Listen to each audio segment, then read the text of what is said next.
You are live, you are live.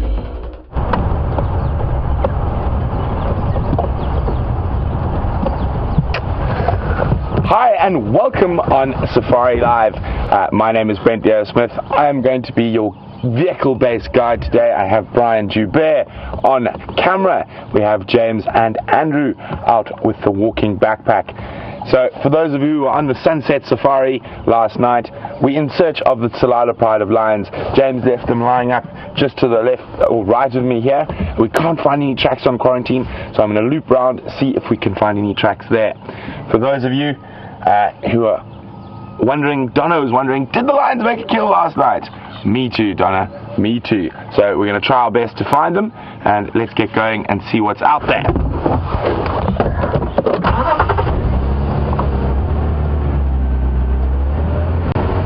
It's been really great having the Tsalala Pride of Lions around. It's a Pride of Lions I used to watch many years ago when I worked at the Southern Sabi Sands, and were one of my favorite prides at that time. And fast becoming my favorite pride again. Very distinctive pride with that tailless lioness who lost her tail to an altercation with hyenas.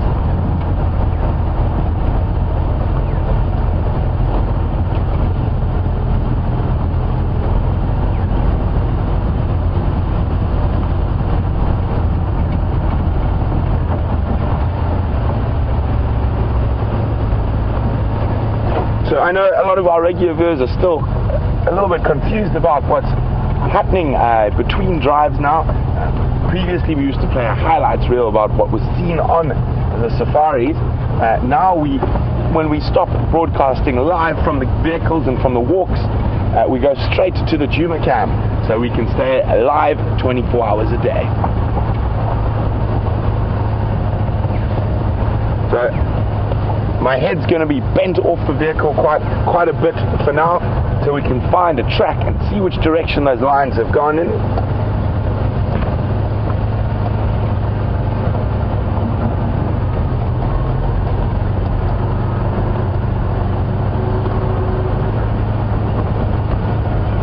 One second guys, it's going to be on the game drive right here. Good morning Craig, and no updates yet.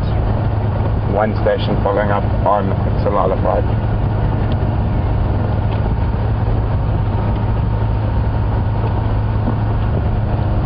Western edge of quarantine.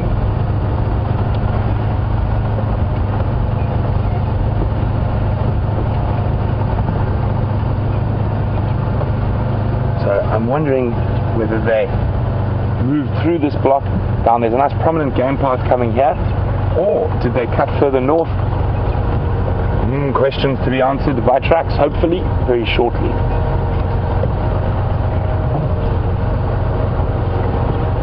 See a lion track there, Brian, going down the path? Doesn't look like it.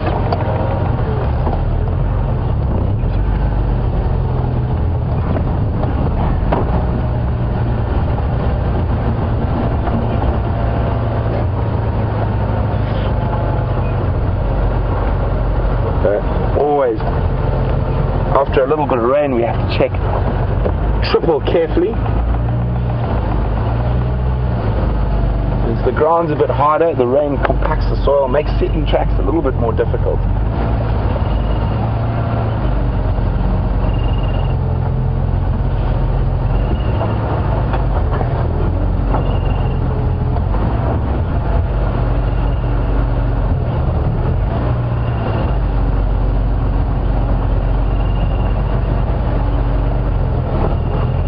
So from what I can see here, it doesn't look like the lions have come this way.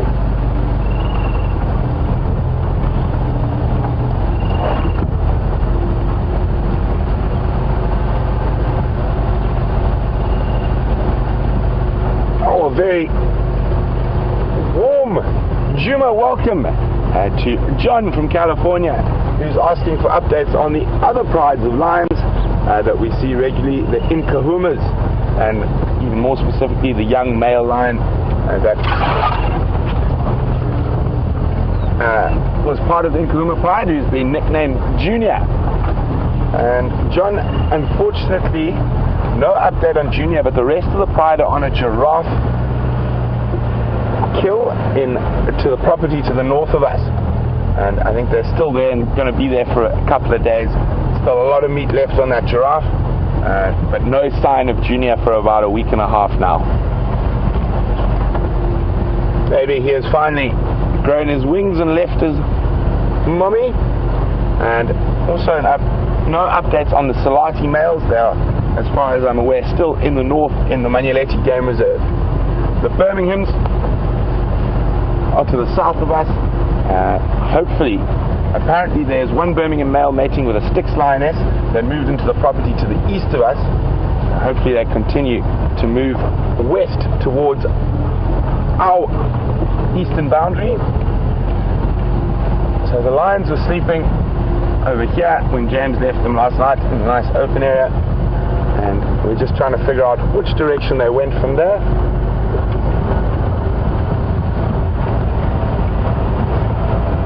No luck so far.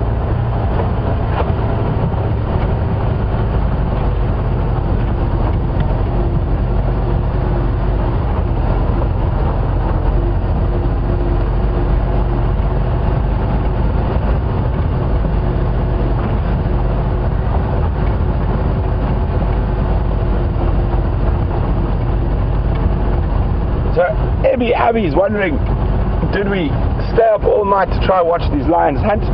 Well, not all night.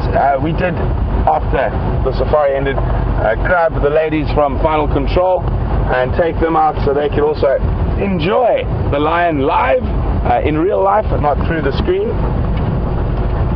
But when we were there, they slept for about half an hour and we decided to go home and have some dinner.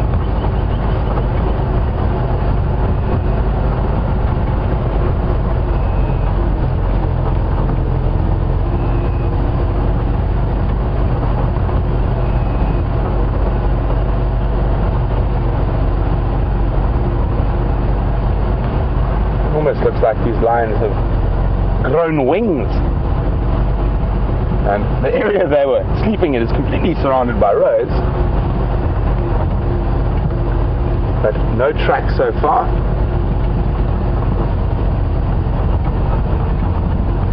And there was a big herd of zebra outside our camp last night, but they were still around this morning, so it doesn't look like the lions went that way.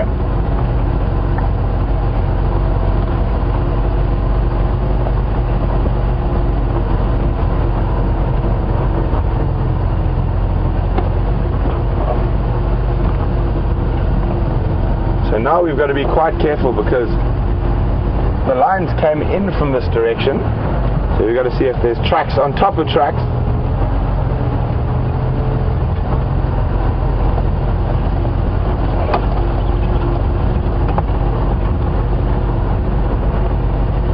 We're moving very slowly, checking very carefully. We don't want to miss any tracks.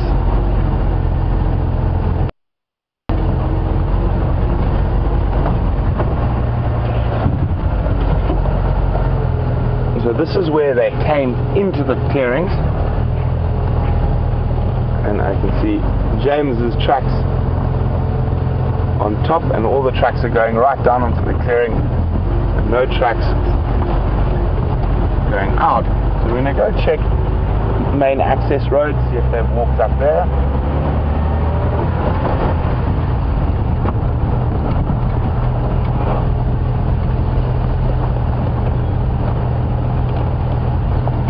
Just going to chat with Taxon, who's also looking for these lions. Tax. Tax.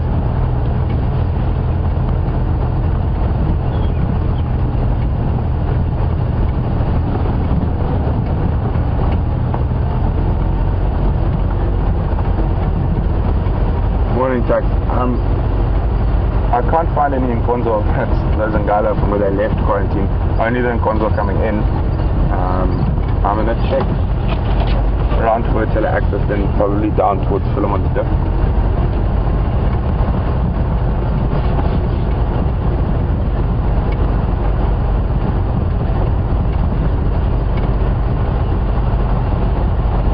Negative.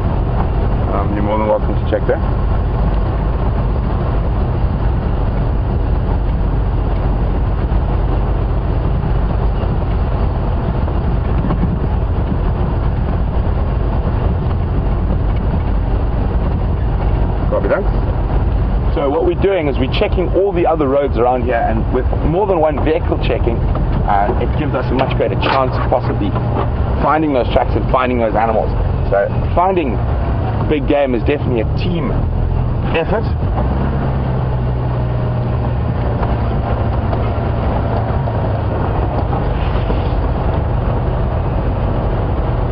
Morning. I think maybe they fumble over that hard ground into the Shkova towards Zoe's, Balanites. Yeah, I'll go around this side.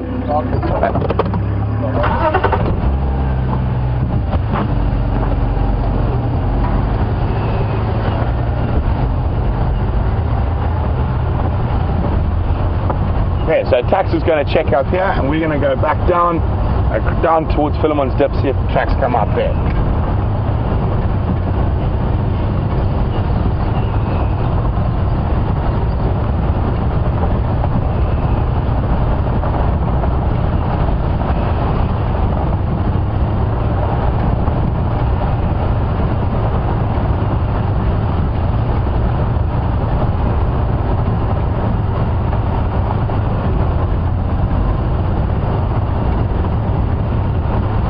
We've got some good news from John in California, who keeps a close eye on all the lion movements in this part of the world. And John saying that the Talamati pride have had 9 cubs to the Salati males in the Magnaletti.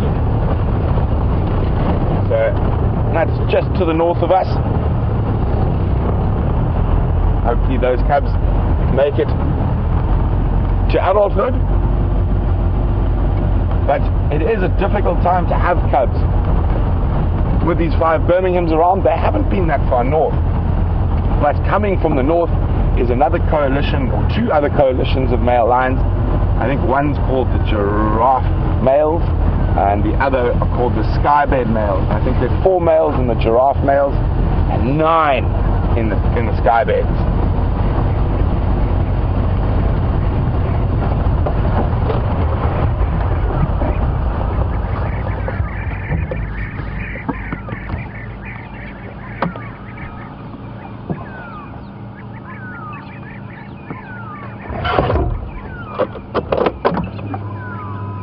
Very upset grey go-away bird alarm calling.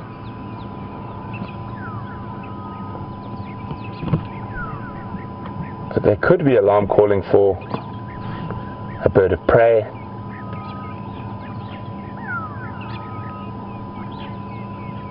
And I'm not hearing any other alarm calls, so I think we will move along. And for the birders out there, the first of some of our migrants have arrived. The red-chested cuckoo, who we should hear at some point quite soon. We heard them yesterday.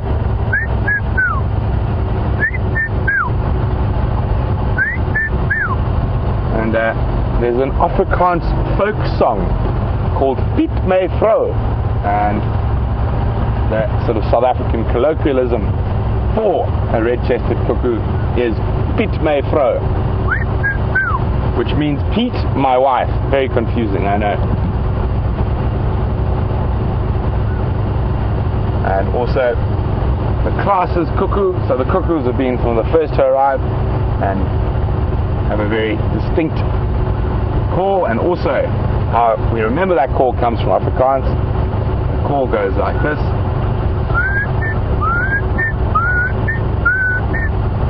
And it's said to say Mikey, Mikey, Mikey, which means friend, friend, friend.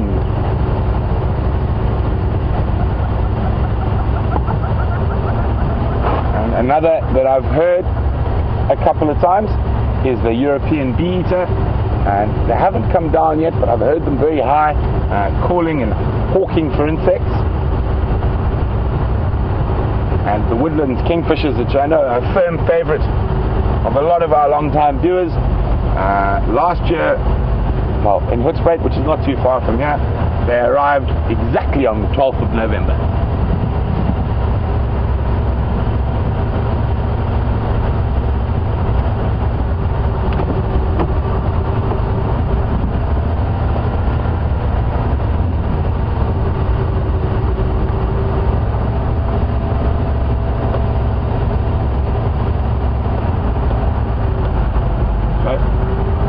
know we get going just as the sun's popping up. The sun is behind this huge cloud bank in front of us at the moment. And Philip from West Virginia is wondering if we're allowed to drive the property in the early hours of the morning. We are, Philip, but there's a very particular reason why we do get going in the light. Unless we know exactly where something is, if we drove around in the dark, we would run serious risk of destroying all the tracks, and it would make finding animals a lot more difficult. So even with nice bright spotlights and things, seeing the tracks in car lights is very difficult because of the angle that the light hits them. I think the lions might have gone through here or through there. So Tax is checking on that crest over there, and we're going to check round through to the top of the crest here, the base like that.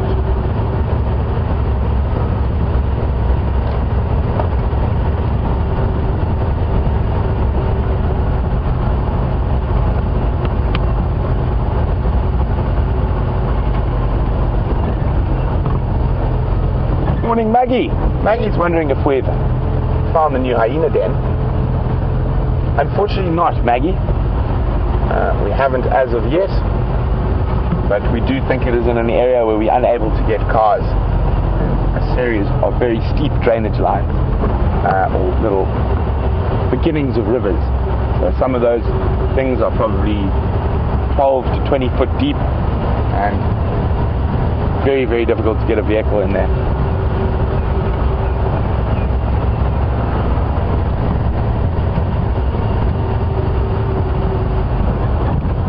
On kitty cats.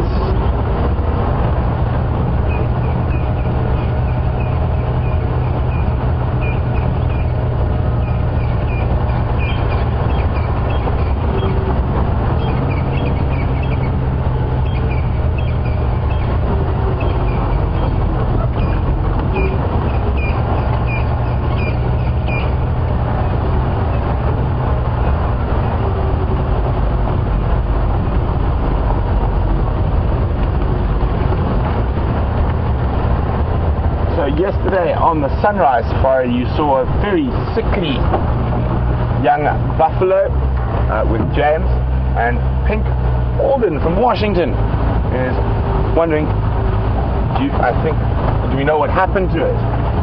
Unfortunately, we don't know what happened to that sickly buffalo calf.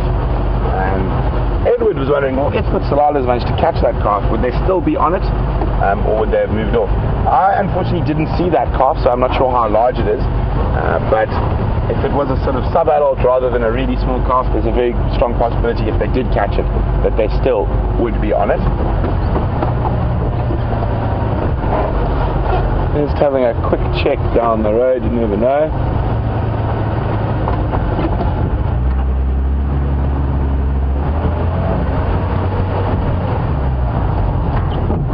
Okay, now where are these lion tracks going to come out?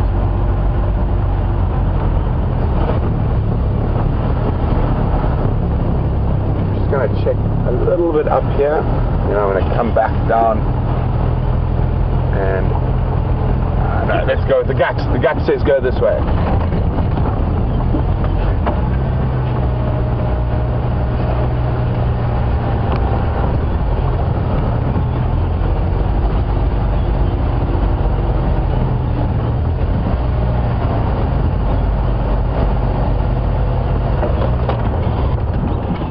Listening again carefully. Quite often listening is the best way to find animals, and there's a little diker in front of us, right?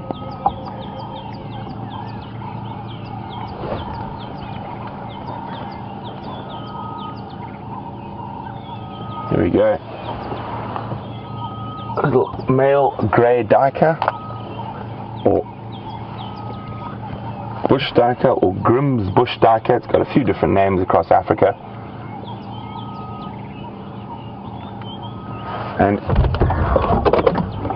interestingly enough, the royal tribe of Botswana, that is their totem animal, is the duiker, and it seems to be quite a strange totem animal for an African tribe. But there's quite a lovely little story that goes along with that. And the Khama family are the royal family in Botswana, and Chief Khama's village was attacked by a marauding horde of Indabele or Matabele warriors who used to regularly raid the Tswana cattle along what is now the boundary between Zimbabwe and Botswana. And they were ambushed and surprised while moving through the bush by a group of Matabele warriors, and Chief Khama ran and tried to hide from them. And you've got these wonderful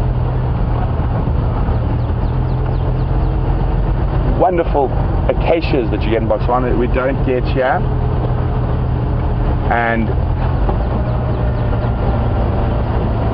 they're called Acacia hebeclava, or the candlepod acacia, and they grow very thick and very close to the ground, like in almost an umbrella form, but touching the ground, and their pods stick straight up in the air, hence the name candlepod acacia. And Chief Khama, in this big open plain, the only thing to hide in were these different hebeclava thickets. So he dived into one, and he crawled in through the thorns, and he was hiding from this group of Matabele warriors who came charging around, and they knew he had to be in one of these thickets. So they started checking systematically, thicket by thicket, and obviously he thought, well, my time's up now, it's all over, they're going to spear me to death.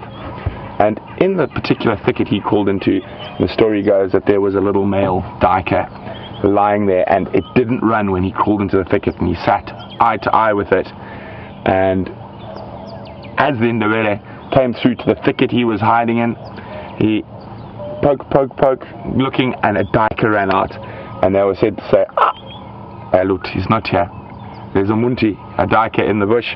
The duiker wouldn't have stayed in this bush if he had hidden here. And so they moved off, and they left Chief Khama, and he survived. So that is why the grey duiker is the totem animal of the Khama family. It was the royal family of Botswana. And strangely enough, the current democratically elected president of Botswana is a member of that Tswana royal family, Lieutenant General Ian Khama. And he does quite a lot for conservation in Africa, a very interesting man. And if it hadn't been for a duiker, he probably wouldn't have been president, as the Khama family would have been wiped out by the Indabele tribe.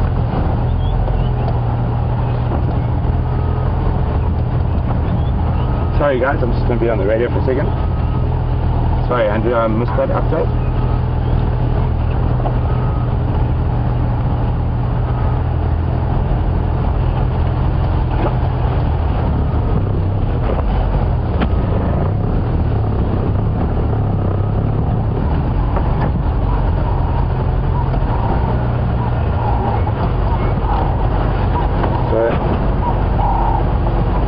I think those lines have crossed this drainage line from the western edge of quarantine somewhere into this area. So I'm going to be going very slowly again. The road's quite hard here, so it's difficult to spot trucks.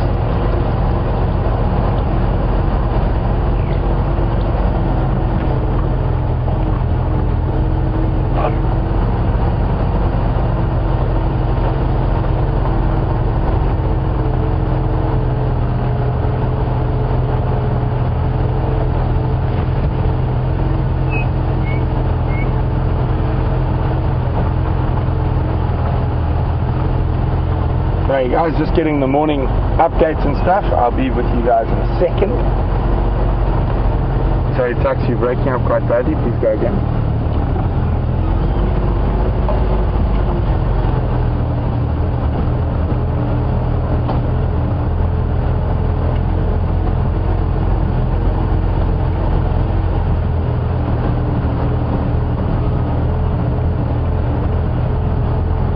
So while I wait to hear from Tax, we've got a lovely little message from Mary in Michigan. Mary says, great to be on board with myself and Brian and James and Andrew this morning. She knows we're looking for lions, but are there any leopards on property? We're not sure yet. We're going to have to go have a look. I'll see with James. James might find some tracks, so we're definitely on the prowl for all felines. But there are currently, as I'm aware, no leopards on property, but that can change in an instant or overnight. So until we've checked properly everywhere, I can't give you a definite answer there, Mary.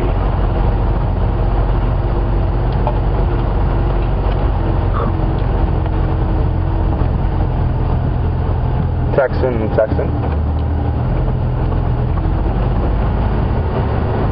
Tax, your last update broke up very badly. What do you have there?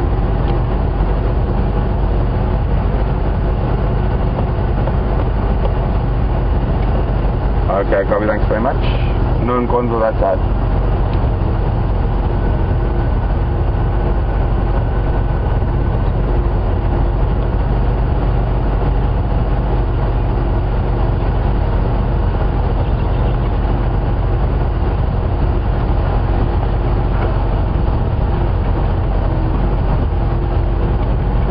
Okay, copy, thanks very much, Tax. So while we continue to scour for these lion tracks, there's been no sign of them up on Zoe's road, so maybe they've flown the coop, so to speak, but we will keep checking. We're going to go see what the bushwalk's up to with James and Andrew. There we go. Good morning everybody. I am lying here in great comfort on the eastern fringes of Djuma Game Reserve. My name is James Henry, and on camera today we have Andrew Francis.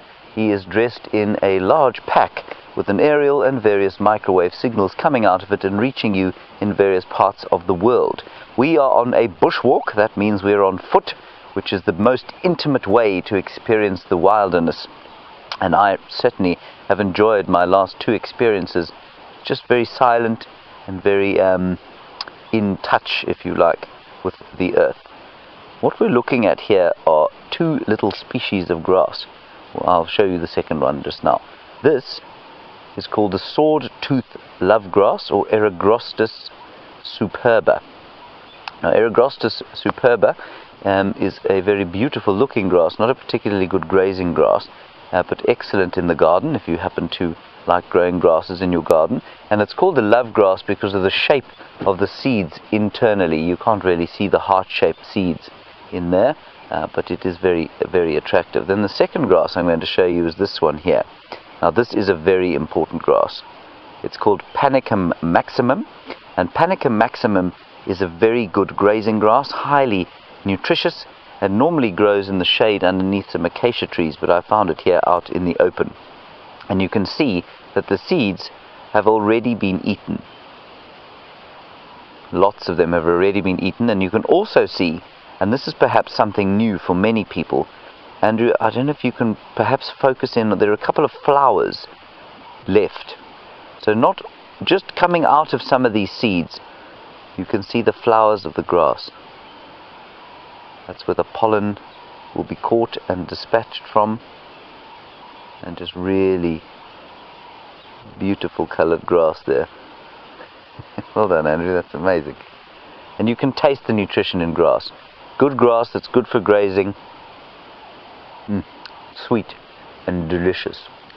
Let us go for a walk, see what we can find, and enjoy the intimate experience of being on foot in the wild.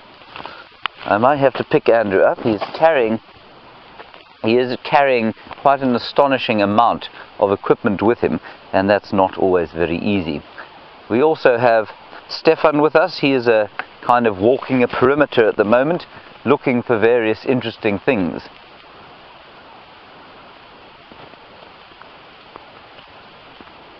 Ooh. Now, come and have a look here. there's a beautiful hole, a beautiful concentric hole, and I can actually see the owner and resident of this hole. Now, Maribeth in Canada, despite the plethora of great and enormous wildlife that we have here that people might consider potentially dangerous, you say that you are mostly afraid of snakes and spiders. Well, Meredith, I would, all the way from Canada, I would suggest that you don't put your fingers into this hole when you come out here, or hopefully you'll come out here. This is the hole of a baboon spider, and you can actually entice these fellows out of the hole if you put a piece of grass in there. I'm not going to do that, and I'll tell you why. What happens is they've got special digging parts on their front legs, and when you pull them out, if the hole is damaged at all, they will never be able to dig another hole. What happens is that those special parts that they're born with, they're used to dig the hole and they wear out, and so they can only ever make 1 or 2 holes in their lives. And this is a particularly big baboon spider, and they come from, I can see his legs down there, I don't think you're going to be able to see them on the camera there, but they come from the same family as the tarantulas, and they look a little bit like tarantulas, but they are perfectly harmless. They might give you a little bit of a nip if you truly irritate them. It'll feel a bit like a bee sting, but you can happily put them on your hand and let them crawl over your arms and legs. Maribeth, possibly not something you should be doing if they make you a little afraid. Certainly when I came out to the bush, you know, I was pretty terrified of insects and things. I came from the city, and I was very much in the place that you are, Maribeth. But now it's just experience and time on the ground and spending time with small, what people might term creepy crawlies, that gives you the confidence to be around them and just realize that there's very little harm that they can actually do. In terms of snakes, we get lots of snakes around here, but they avoid us. They generally don't like to be anywhere near us, and so we seldom actually see them, and that's, well, I suppose that's quite a good thing. But there are some very beautiful snakes around here, and it's often very nice to spend a bit of time with them, especially something like a puff adder. A puff adder is, I suppose, most closely related to a North American rattlesnake. It's part of that sort of family. The Viperidae is the family, unless I'm much mistaken, and they are very sluggish, not to strike, but they're very sluggish on the ground. So you can, if you find them in the open, you can spend quite a lot of time examining them, and they've got beautiful skin and beautiful markings on their backs. And they don't see us as prey, they see us as a threat. So as long as you stay away from them and don't try and irritate them too much, they're absolutely fine with having us around. So Maribeth, time in the wilderness is what's going to help you get over your fear of spiders and snakes. And certainly the larger, potentially dangerous big game that we have here, I suspect, well, while you shouldn't ever be terrified of it, it is definitely due your respect in much the same way that the small creatures are. Good question, thank you. Let's just have a quick look at this tree here. And I think there are quite a few of you coming through on the tweet saying that you're not fans of spiders. Yeah, I understand that, I really do, but once you get used to it, I use the same. Once you get used to being around spiders, and if you find them in your home, just leaving them there, you find that you get used to them. Yes, I don't want them crawling across my face either at night, but you know, there's so few that are actually potentially harmful to us. This is one of my favorite trees, and I don't know why it's one of my favorite trees, to be honest. It's not a particularly spectacular African example. It's called a red thorn, or Acacia gerardii, and for some reason I've always just had an attachment to it, and I think it's possibly because it's one of the very first trees that I ever learnt when I came to the bush way back in the year 1847. That's not actually true, I'm not that old. It was in 2000. So this is why it's called a red thorn, and you can see the bark is quite red. Clever name, don't you think, Andrew? Wonderful name. Wonderful name, clever. Red thorn, red bark, very nice. And this tree, if we look at a whole picture of it, is a picture, if you like, of elephant feeding. Now elephants like acacia trees. They seem to have very nutritious bark, probably more than they have nutritious leaves. And if you look down here, you can see this tree has been broken off on any number of occasions. And what that has done, quite apart from just providing the elephant with a lot of nutrition, it has provided for other animals to come and live. And you can see the holes that have been dug around here. Andrew may even be able to pick up on the odd ant. Can you see any of the ants there? There are a few ants that are crawling around in the holes, on the branches, in and out. Oh, here's a whole little group of ants that are living up top there. I'm not sure if you can get in there. Yeah. A whole little colony, look at that. Little colony of ants, and they'll have a nest either in some of the thorns or underneath the bark, and they'll be looking for things to eat. So, contained in this one small tree, in part of a vast 8 million acre wilderness, is a little ecosystem, part of a much wider ecosystem. And it always just amazes me. You know, you don't see this stuff when you're driving, of course. You do, but it doesn't feel the same when you can't get up to it and touch it and feel it. And this tree, of course, is also important for things like bush babies in the winter time. They like to eat a lot of gum, acacia gum in the winter, very rich in nutrition. And if you taste the bark of the red thorns, my favorite acacia bark taste, well, I'm not going to try and cut some off now, but if you can get to the inner bark when it's still wet, it's got a really lovely sweet taste about it, and you can see why the elephants favor it so much.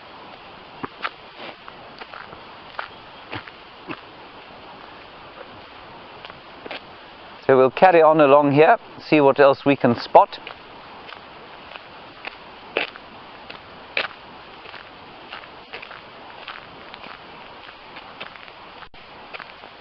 And we're obviously talking a lot about insects and smaller things. A lot of the time when we're on foot, we're not actively searching for something large and hairy and perhaps clawed and horned. And while we're doing that, we've been chatting about possibly dangerous smaller things. And Boyd in North Carolina, other than the Anopheles mosquito, the purveyor of malaria, scourge to so many African places, you want to know what is the most dangerous. There's a nyala.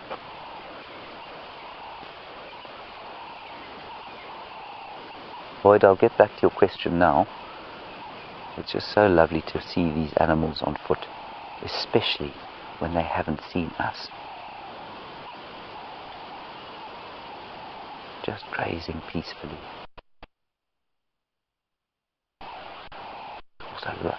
There are also lions calling.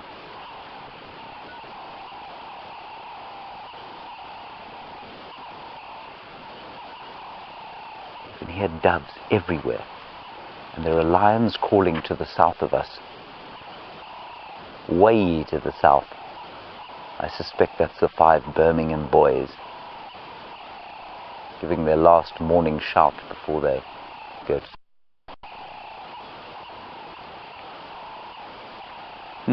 That's really nice. So that nyala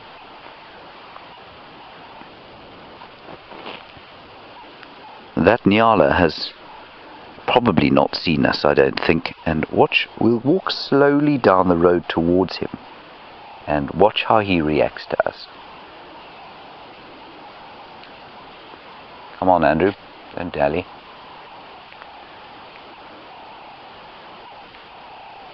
Boyd, I am still going to answer your question, fear not.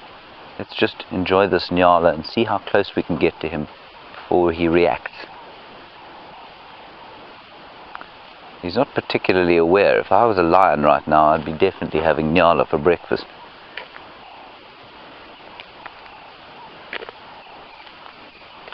We'll just sneak around the corner. While we're walking, Boyd, you want to know the most dangerous other sort of out here? I suppose the next would be a tick, perhaps. Ticks give you something called tick bite fever, which is a particularly unpleasant thing to get, but it's nothing like as bad as malaria. You do get black widow spiders here, but again, you know, if you've got medical attention within a few days of being bitten by one, you'd be absolutely fine. They are pretty toxic. Then of course we do get scorpions here, and parabutid scorpions carry quite a lot of venom, and I suppose if you get bitten by a parabutid scorpion, you can get yourself into trouble. But again, if you get to medical attention in a few hours, you'd be absolutely fine. Lots of other scorpions, sort of bee-sting, and some others that are very painful but not particularly neurologically dangerous around here. So let's go with the parabutid scorpion and perhaps the tick, but nothing dire. Look, there he is. Look at that, he's right here, he's watching us. He's either under the mistaken impression that we can't see him, or he's just not particularly affected by us, and I hope it's the latter. But I think you'll find that he has realized he's been spotted and is now just within that border of fight or flight. While we're looking at him, Brent Leo Smith, the enthusiastic and inimitable, has found himself some fresh lion tracks, and that will no doubt be very exciting. Let's hand you back to him, and we'll carry on exploring here and see what else we can see.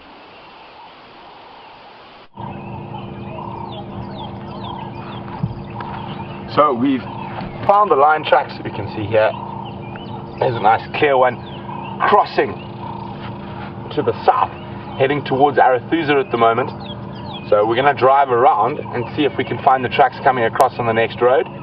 So at least we've got the tracks, and I did hear that lion audio. I think James also heard it, but it's to the south of our boundary, unfortunately. But let's see if we can just stick on the tracks of the Tsalala Pride, and hopefully not too long we'll find the animals making fresh tracks.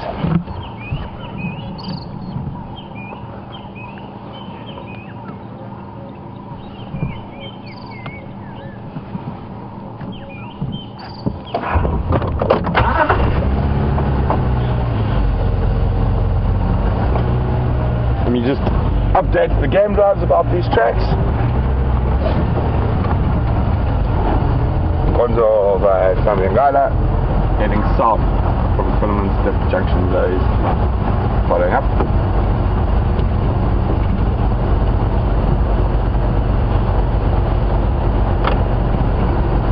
So they're heading straight down towards the boundary between Arethusa and Djuma. A-firm trucks heading towards Gari Main Triple N Junction from that big Nkohuma at the end of Philemon's Katlan.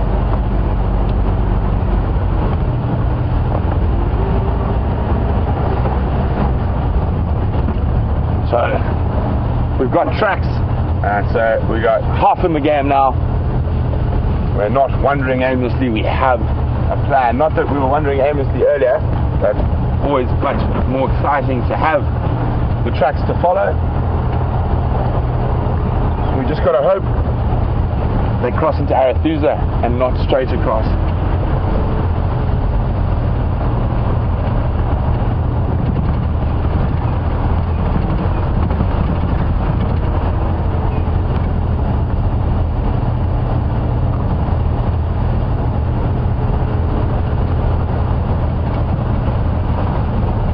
Keep focusing on these lion tracks now, and hopefully we get some luck in which direction they're going.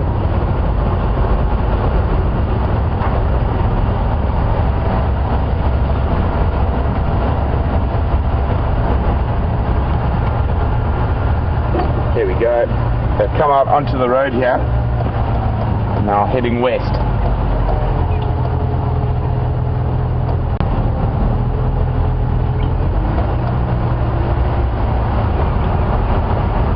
I'm just going to change game drive channels and cross across the Arethusa channel quickly.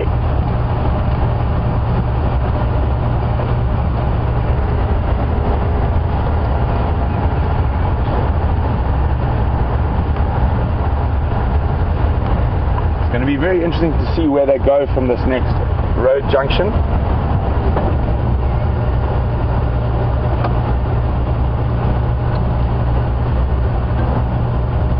I don't see any tracks here. I'm hoping they haven't cut into this property to the south. Or if they have, let's hope they've just taken a shortcut across the corner.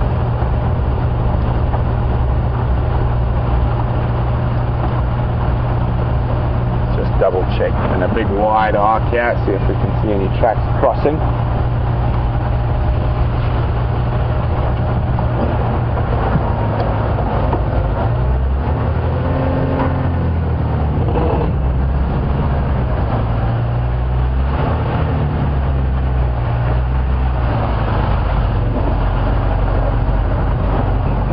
I wonder if they're heading back towards their normal home range, which is directly south from here.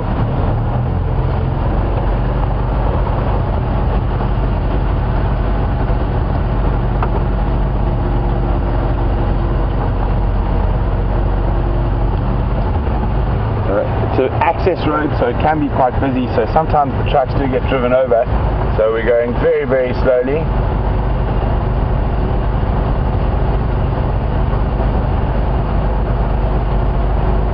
Might have just nipped through the corner.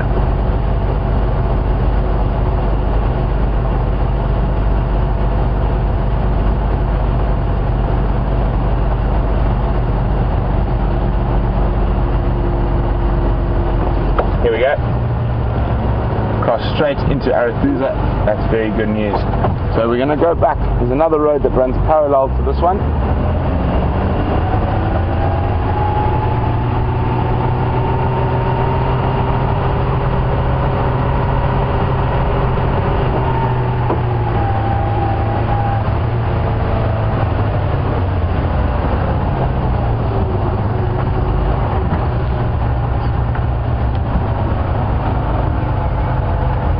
Always pays to check down these long roads, you never know what might be down there.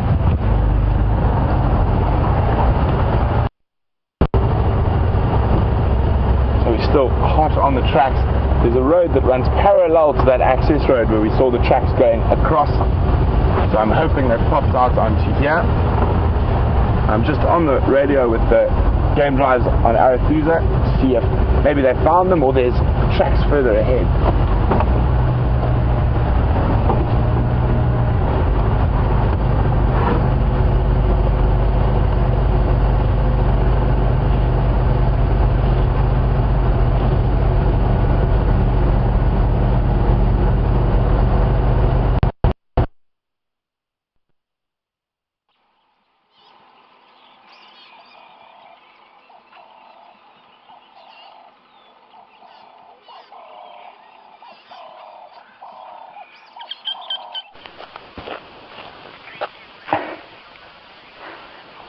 Hello everyone, sorry, I'm just reattaching the radio to my bottom, well, obviously not my bottom, my belt. We're wandering along here and we had a wonderful example of some ants, but they were in a place where there was a signal dip. What we have here though, and maybe some of you saw this last time, was, and we were very lucky in that we managed to induce the little fellow out of his nest. And I will try and do the same again here for those of you who were not on our last walk in the afternoon. Now an antlion is a larval form of something called a damselfly. If my memory serves me correctly. There he is. Can you see him kicking? Did you see that, Andrew? And I can actually see his pincers there. We'll see if we can't induce him to come out entirely. Now what he does is, an ant comes wandering along here, it walks along the fringes of this cone, and then it kicks a little bit of sand in, exactly like this grass is doing there. And when the antlion feels that, he tosses a whole lot of sand up at the cone, just like he did there. And what that does is it makes the ant fall back into this trap of death. And the antlion then grabs it with its little pincers and sucks the juices nutritious juices out of the ant's abdomen, and in so doing becomes a little bit larger. And eventually, I mean, the adult looks like, if you don't know what a damselfly is, it looks a little bit like a dragonfly wings. And you can't believe that this thing, when it comes out, from what it them out, they're very good at digging, so I'm not too worried about the insensitivity of digging them out, because they're very good at digging holes, but they're also very good at hiding. Is that him? Have I got him? No, you see, he's managed to escape me. Nasty little fellow. He'll be in there somewhere. He'll be able to dig that hole again in probably less than a few minutes. So that's the antlion. Let's carry on, see what else we can find. We haven't found any major tracks yet, so we're not as yet on any kind of tracking expedition. Let us go. And you might also be able to see just grow sort of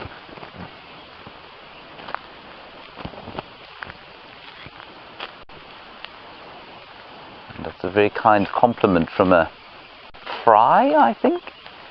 I don't think that maybe that's your name, but you say that very cool. Oh, Zai. That we know the names of all the trees. Yes, I do wish though that I knew a bit more about the specific names of, say, the ants. So there are hundreds of species of ants we get out here, and we can probably get family level. In terms of species, we're really pretty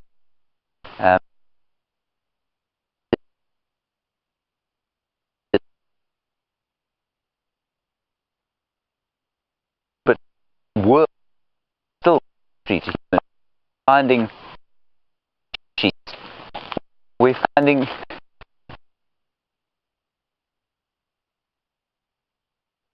we just find walk a bit quicker.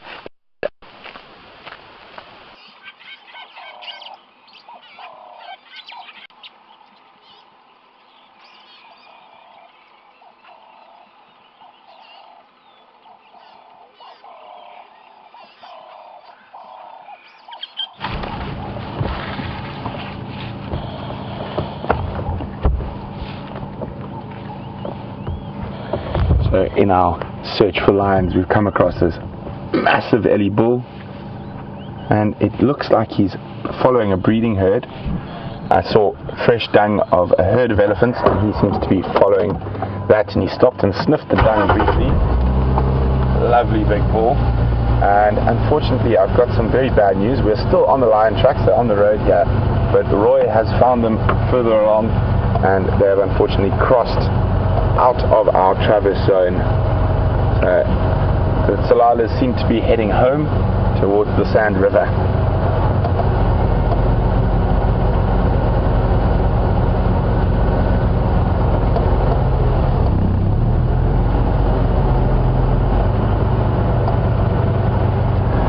Seems to be a few bigger ellie bulls.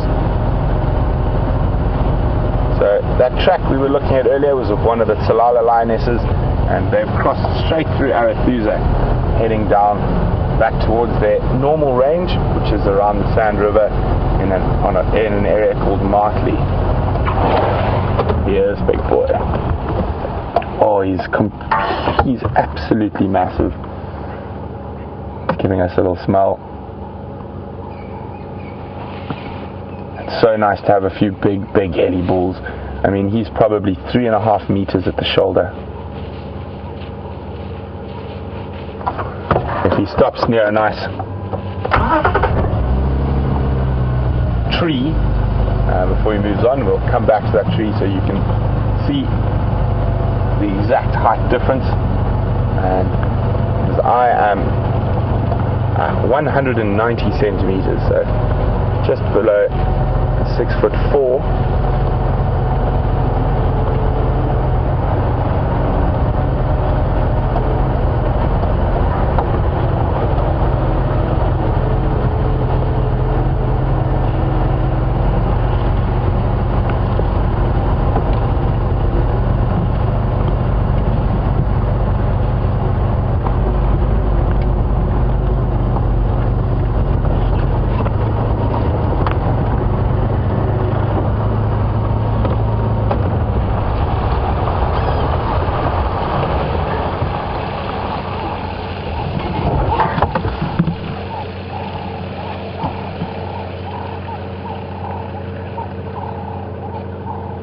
Look at him picking off that little buffalo thorn. A lot of the ellies we've been seeing at the moment all feeding off buffalo thorns, and the giraffe, strangely enough. All the nice new green leaves full of nutrients.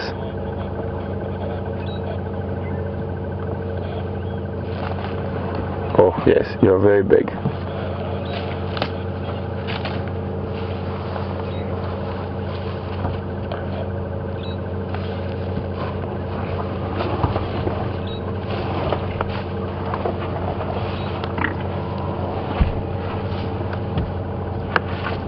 Isn't he massive? And completely relaxed, it's incredible.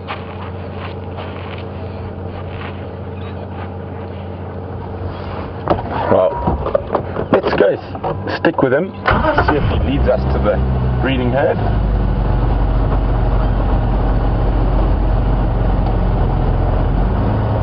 You can see he's smelling, he could be smelling for the other ellies.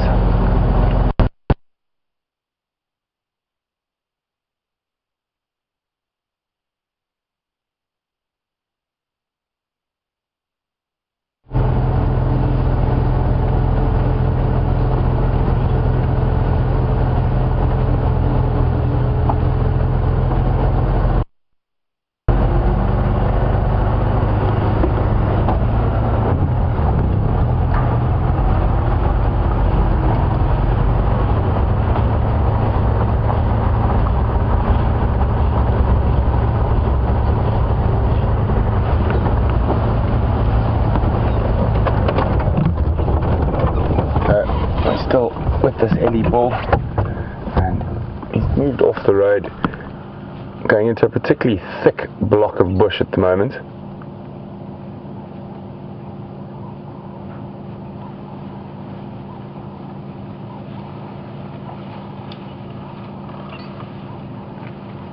And I can hear other elephants up ahead.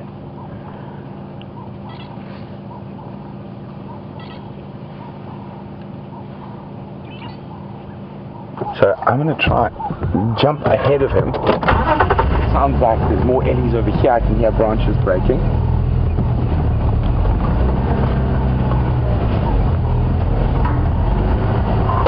And definitely looks like he is tracking. I mean, you can see there's quite a lot of elephant tracks across the road here. And it sounded like almost right here.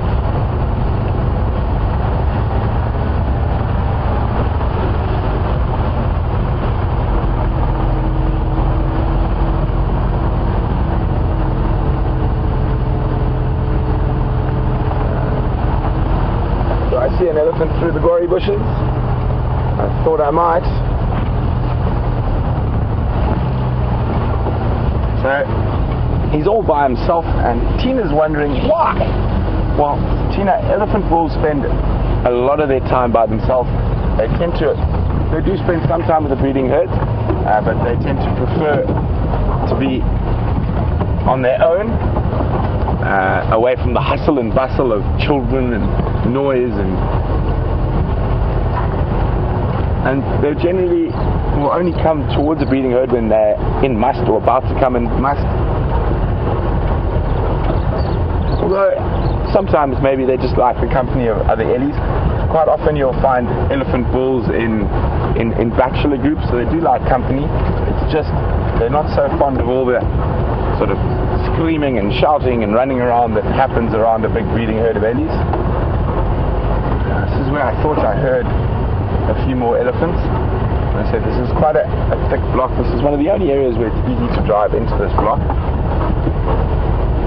And there we go. There's looks like some more ellies down there. You can just see a bum through the bush. But we're going to try and get into the right spot where this big boy is going to walk out towards us.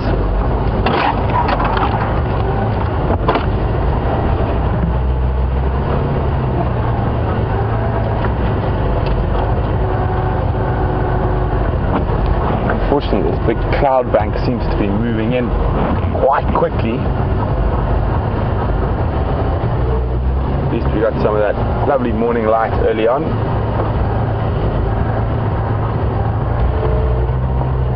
There he is.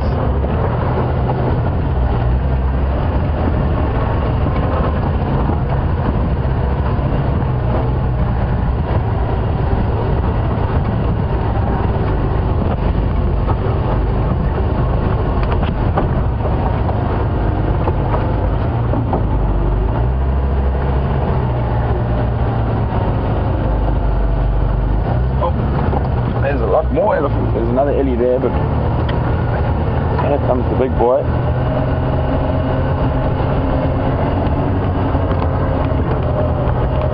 Aggie's wondering, do ellie bulls only mate when they're in must? And if so, how long is it between musts? Now, Aggie must is quite a strange thing. It varies upon elephant from elephant, and also it varies in length, so it can normally last for about a month, but sometimes a bit longer. It generally only happens once a year.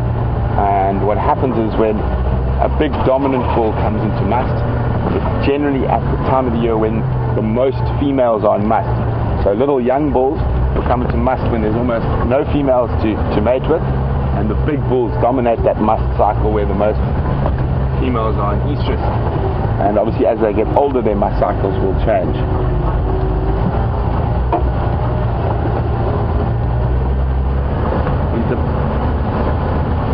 He's about to pop out of the bush right opposite us. There we go. He's just, look at that.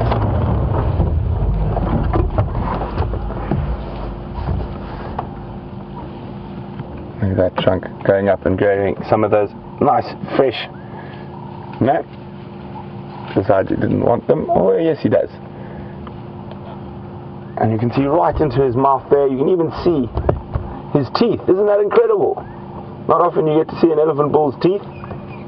And so his top layer of teeth there.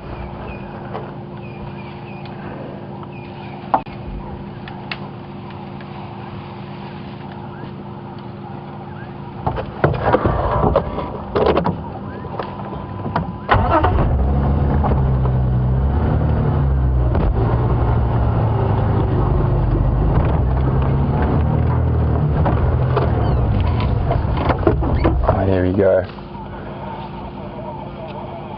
Hello, big boy.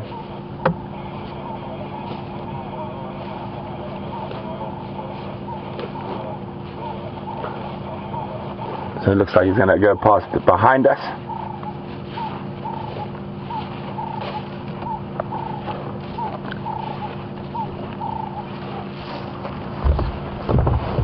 And now you're going to see an impressive camera swing, almost 360 degrees by Brian as he goes all the way around back to the ellie.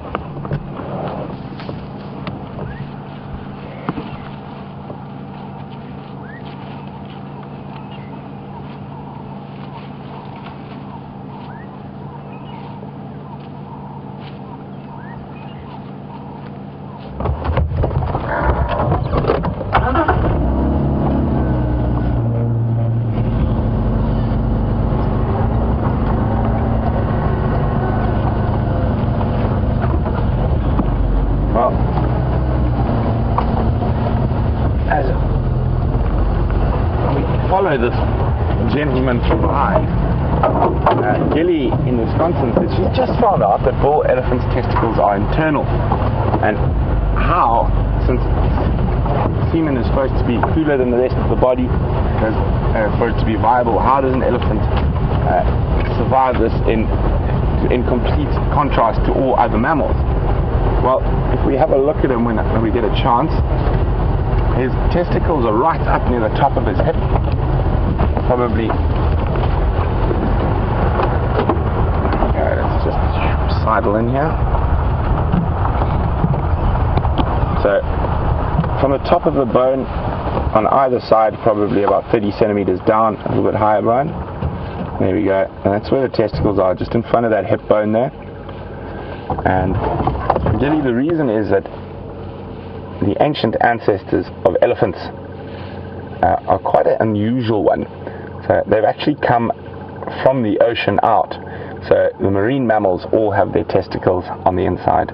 So a very ancient relative of the elephant is a marine mammal is a mammal that went out of the ocean, back into the ocean, and then out again.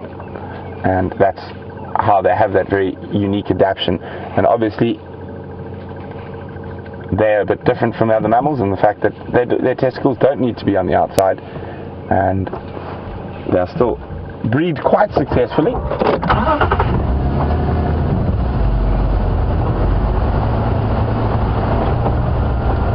Just going to try to get in front of this big boy one last time before he goes into some really thick bush.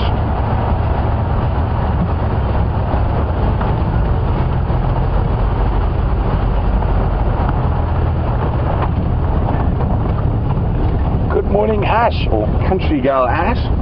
And Country Girl would like to know, what does a female elephant look for in a mate? Well, generally the biggest, strongest and most dominant.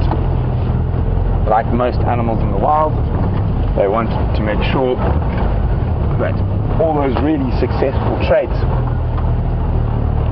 in their mate will be passed on to their children. So, biggest, strongest, most virile.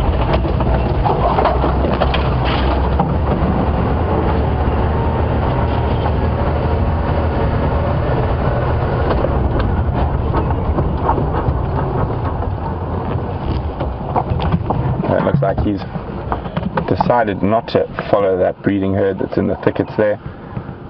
Probably just going to go have a check, and he's now moved away from them, and he's onto some grass on this natural seep line and having a bit of a graze.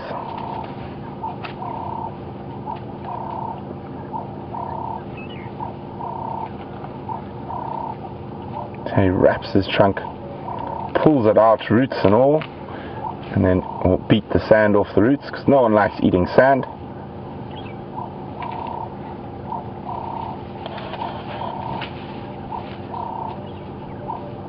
Oh, you missed it. Yeah, a bit too much sand for him on that, so shaking it off.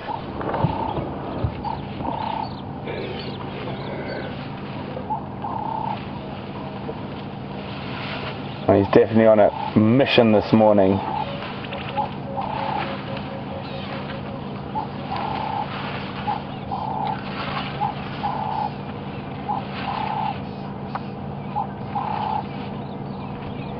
So, as Paul and Tina have aptly named him, he is definitely a gentle giant, and we like to keep him that way, so we're not going to follow him anymore. He's moving into some very thick bush, and he's given us such a wonderful sighting and been so relaxed, there's no need to just keep on with him.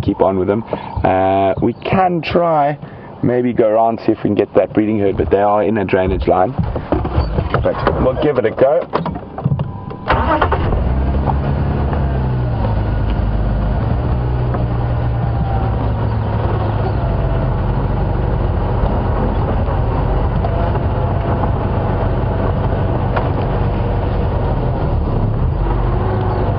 As he disappears,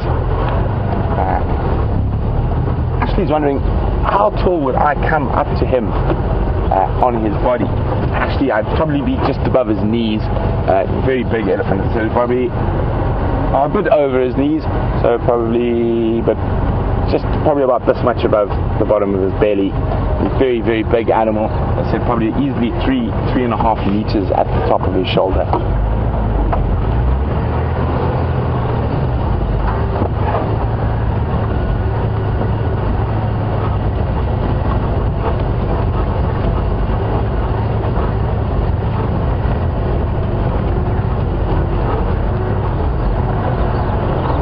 Tina's wondering why elephants flap their ears. Well, Tina, it's their cooling mechanism. It's their inbuilt air conditioner. So there's at any one time about 8 liters, which is just under 2 gallons of blood in an elephant's ears, and the blood vessels and veins are very close to the surface. So when they flap, it cools the blood and sends the cool blood through to the rest of the body, and obviously the body sends in the heated blood. So it's their cooling mechanism, their inbuilt air conditioner. And so we're going to now move on, see what else we can find. And as I said earlier, unfortunately those lion tracks have crossed out of our traverse area. So Talalas look like they're on their way home. Hopefully they come back for a holiday in the north again soon. But we're going to go see. James has got an arachnid, and I heard he's been speaking about them quite a lot on the safari. So we'll see you a little later.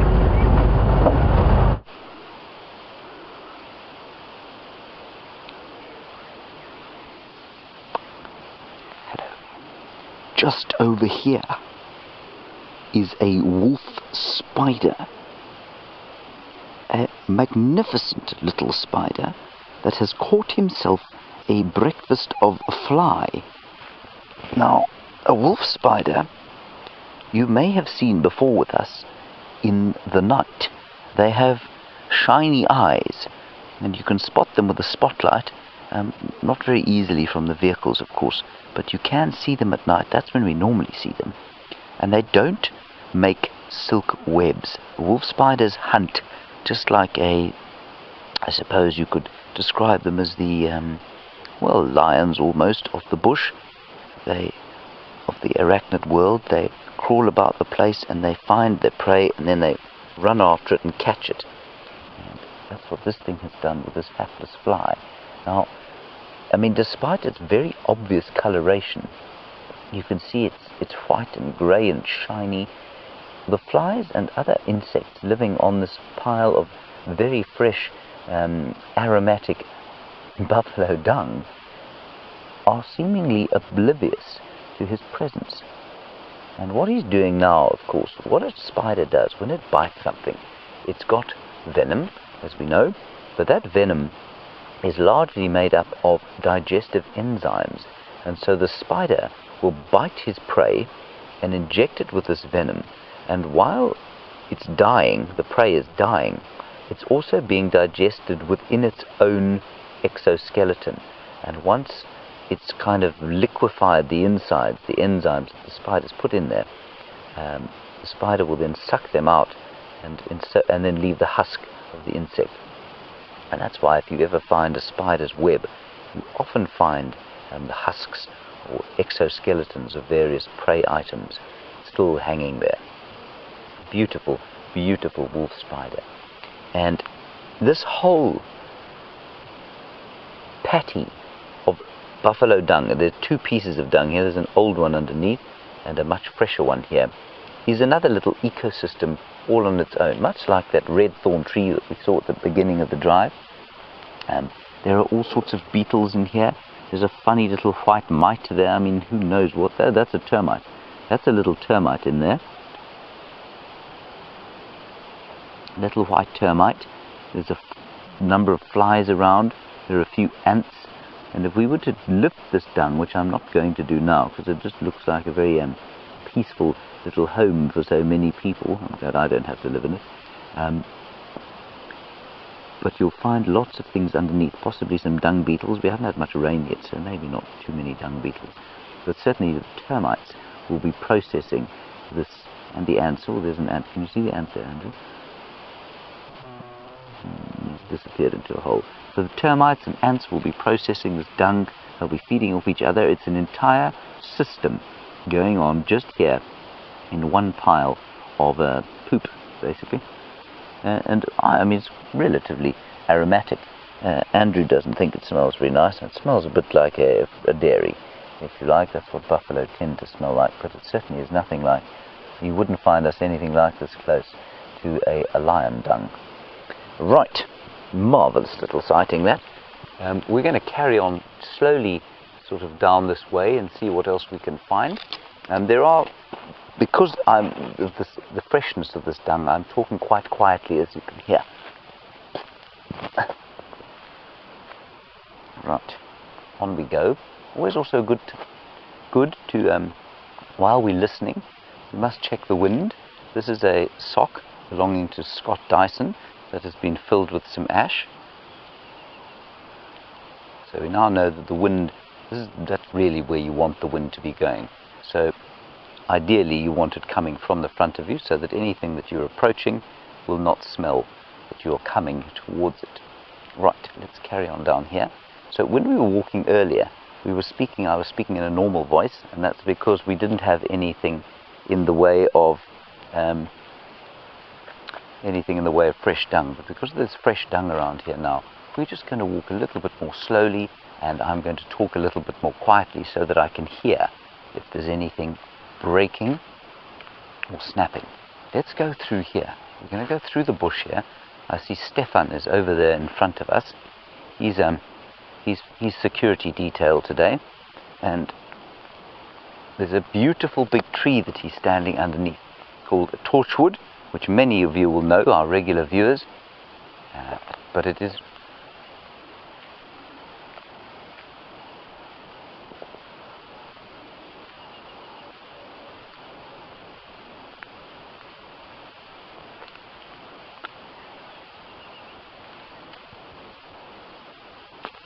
of course, yes. There you go. Two corrections there. I'm just helping Andrew to get underneath this tree. I made an error of words there. When we were at the antlion sighting, I think the top quality, is that the name of the Twitter handle? Anyway, two very sharp viewers pointed out that it's not called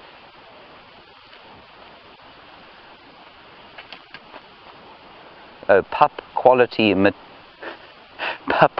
Matina. That's quite, every day the Twitter handles become more and more astonishing. Pup quality Matina. You pointed out that it's an antlion is not isn't a damselfly, it's a lacewing. Of course it is. Well done.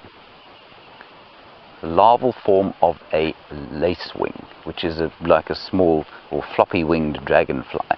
So here is this magnificent tree, glorious Balanites mogami torchwood, and you can see all around here it's clear of grass and clear of bush, and that's because the elephants, you can also see their dung everywhere, really love the fruit. I've seen lots of nyala around here, and I've seen lots of elephants around this tree. And what they do is they eat away at the little seeds that are on the ground, and the seeds contain a very nutritious oil that is flammable, and that's where you get the, we'll just see if we can find one, that's where you get the common name from, torchwood. Here we go. This is what they look like.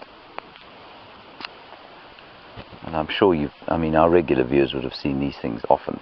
They're quite common around here, and if you find them fresh, this one isn't very fresh, you can actually extract the oil and burn it, and it's quite interesting to see. I've embarrassed myself on any number of occasions trying to open the seeds up and then burn nothing. It's just rather embarrassing, so I'm not going to do it with this one. And again, on the theme of micro ecosystems, if you like, you can see there that an insect has burrowed in and has made a nest out of this seed, and I would think you will find that the seed has probably passed through the digestive system of an elephant. Amazing. One of my favorite trees, certainly because of the fluted bark or fluted trunk, and by fluted you can not consistently sort of textured like a marula trunk is. It's got a number of flutes, pillars. Marvelous tree.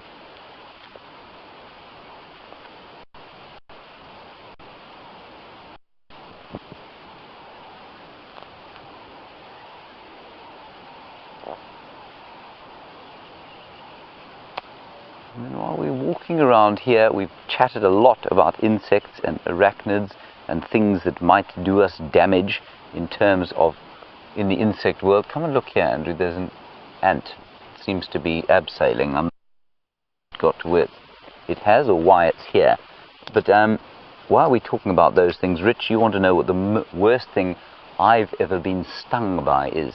I haven't been bitten or stung by anything too severe. I was set upon by 50 hornets on the golf course about 3 weeks, or no, about 3 months ago. That was particularly unpleasant. So that wasn't great. I think the most obvious.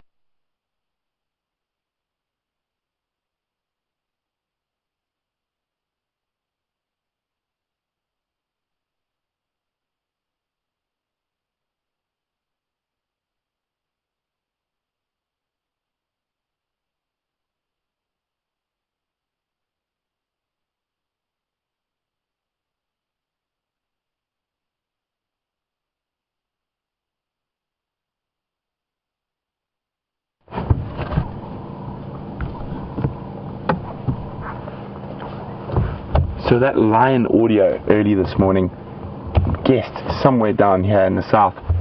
So we just stopped here and we're just listening, and hopefully they call again, and hopefully they're on their way north.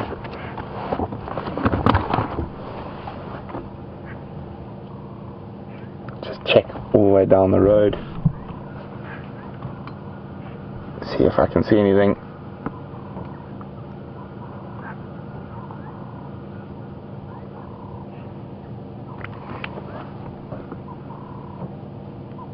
Very quiet this morning.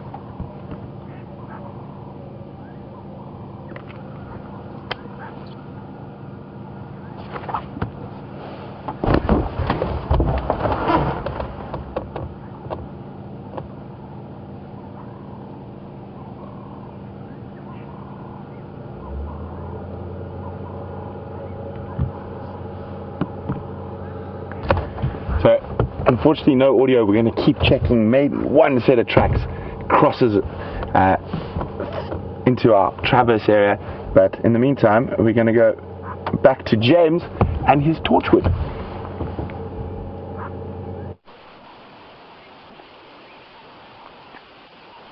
Sorry about that, everyone. So I was just telling you about the blister beetle experience I had. Crawled over my back. Skin came up in sort of blisters and welts, and it took about a week or two before the itching finally abated. So that was probably the most desperate experience I've had with insects. Wasn't too bad though. Let's just go back to this abseiling ant and see what he's doing. I suspect that he has been caught. This is almost the translucent exoskeleton of an ant. Now he's hanging from a piece of silk, I suspect quite strongly, because he has been eaten. The insides of him are gone, and they've been eaten by a spider. So for the arachnophobes in the world, yes, this little fellow has met his end at the hands of a spider somewhere on this tree. Again, in the theme, banging on the theme of micro ecosystems, this tree is an ecosystem all to itself as well. Now, we're just going to walk around here a little bit, and Andrew, do not destroy the aerial on the tree, ideally. The other thing that you wouldn't necessarily expect to find under a tree like this, which is not a marula tree, would be marula nuts.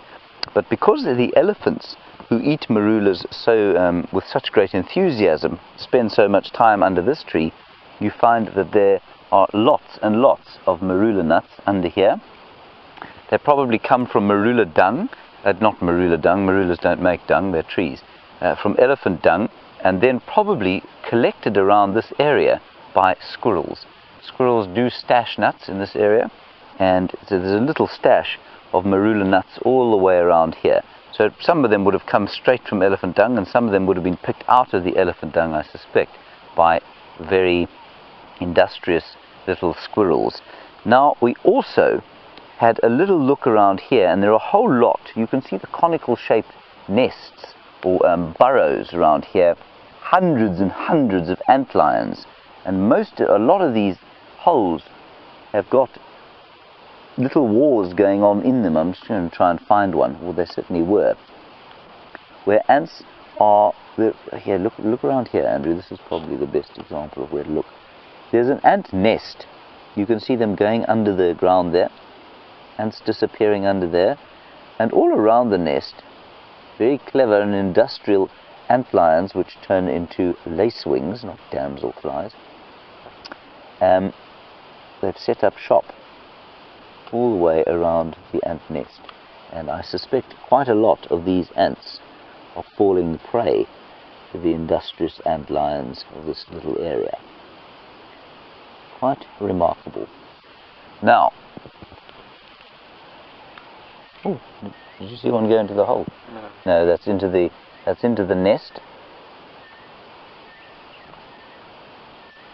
Let's just go over the side here. I just want to go beyond, around this termite mound that we're next to, and we may be able to get a sight of the buffalo. Not. Okay, sorry, no, I'm talking nonsense. We can't get a look at the buffalo, but I will show you where the buffalo went. We heard them horn cracking and having a little bit of a belch at each other just down through that area there. So what they did was they probably came past this tree where the grass will be pretty good. In fact, you can actually see where all the elephant dung has been. You can see that there's a whole lot of green grass around the place where the elephants have been, and so the buffalo probably came through here and then wandered off down into the bushes over there. Right. I think we've milked this Balanites Magami tree for all it can be milked for.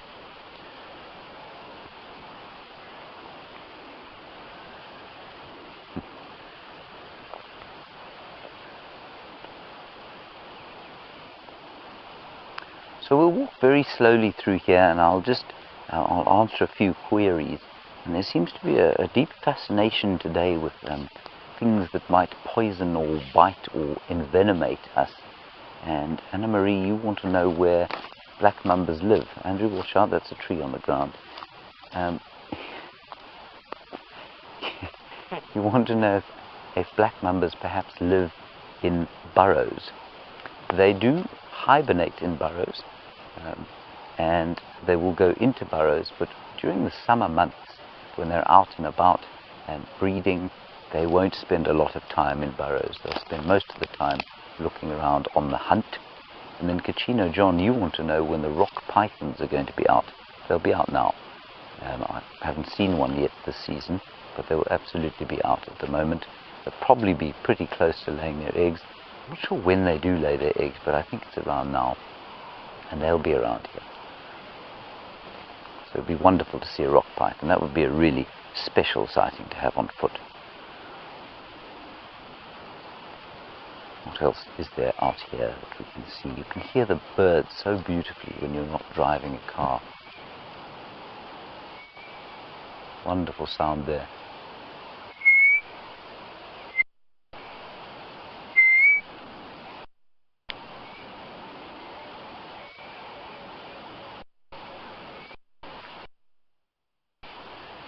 And lovely request for something that is a remarkable creature, and certainly one of the creatures that gives me what we call in South Africa is a really nice description. It's called the grills. If you get the grills, what that means is that you get the kind of the heebies.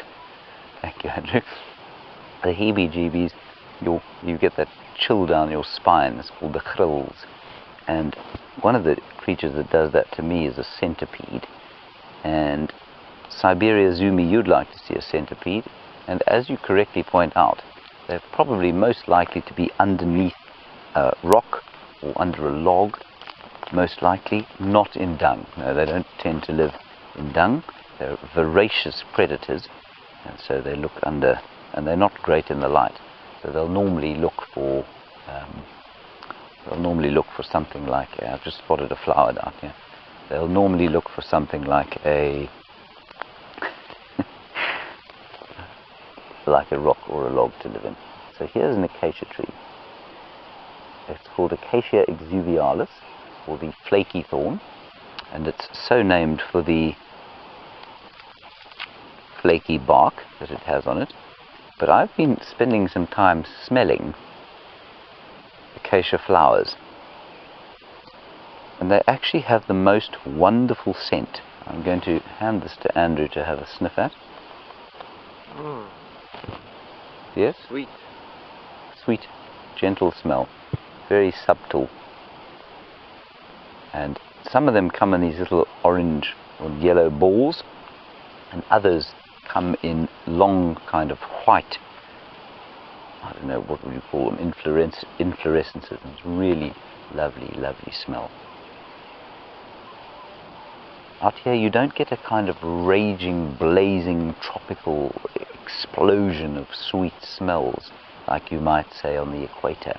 But if you drive around and you walk around unmasked by the smell of, say, a vehicle, you really do pick up an astonishing array of delightful smells and scents. Okay, you can see the buffalo. There. Andrew, come here. There are some buffalo there. You can see a dark shape through the bush. Andrew, this is not a buffalo, that's a tree. Can you see the buffalo? There he is. Well done. So that is the back end of a buffalo bull. So that buffalo bull and his companions, I'm sure there'll be more than one around here somewhere, have been walking down the road, and then they've turned off around about that torchwood tree, and they're now grazing down gently towards the drainage line area. Now, a buffalo bull, some will tell you, is the most dangerous animal in all of Africa. I am not of that opinion myself. I think that if you surprise them, then they can be particularly nasty. They don't like to be surprised, and they don't like to be cornered. But those buffalo, grazing slowly down towards the drainage line, if we don't approach them, will probably be entirely comfortable with us. They probably don't even know that we're here. In fact, I'm pretty sure that those ones don't. It's very thick through here, so we're not going to pursue them, but very nice to see them on foot nevertheless. Marvelous.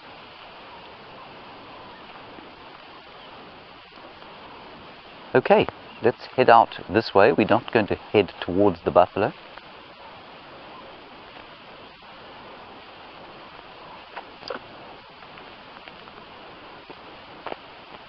Certainly that acacia flower smelt a lot more delicious than the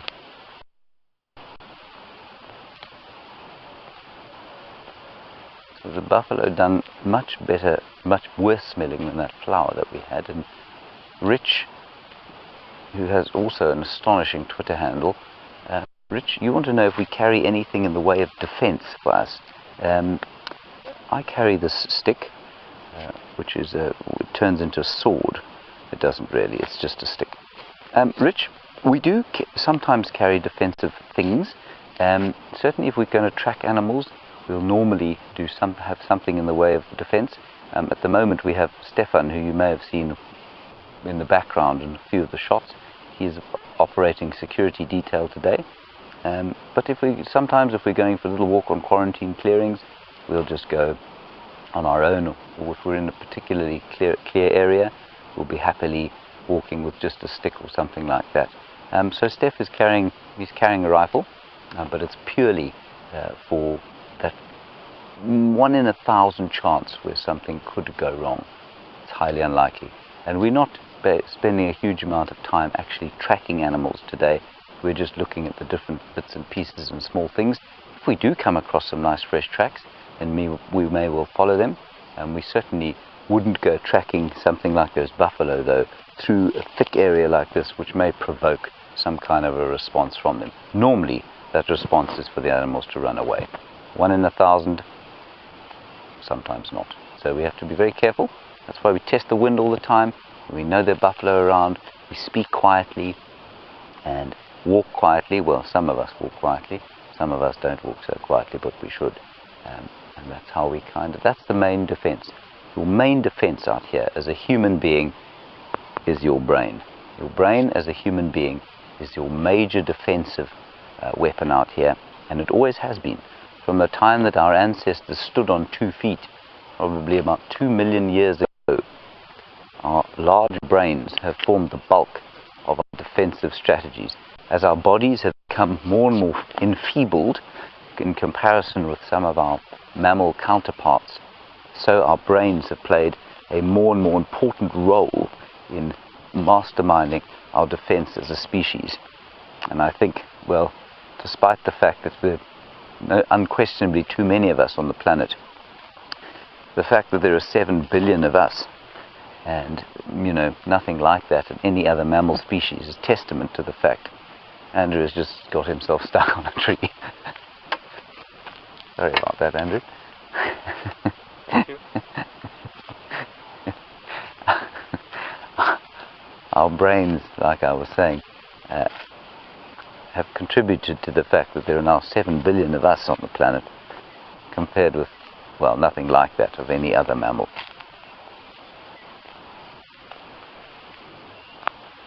So my stick here is purely for show.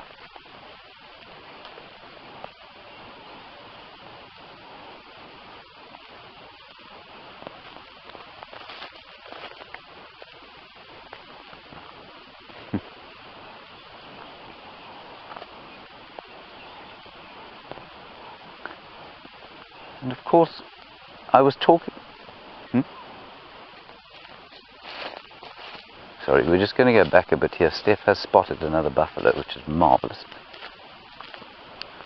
This one's a little bit closer. Andrew? It's just there in front of us there. Well, this one's a little bit closer than the other one. Just grazing along. If it had its wits about us, I'm pretty sure it would know that we were here. If it looks up, it will see us. I'm just going to test the wind. The wind is good for us, but I'm pretty sure that the buffalo would probably hear us.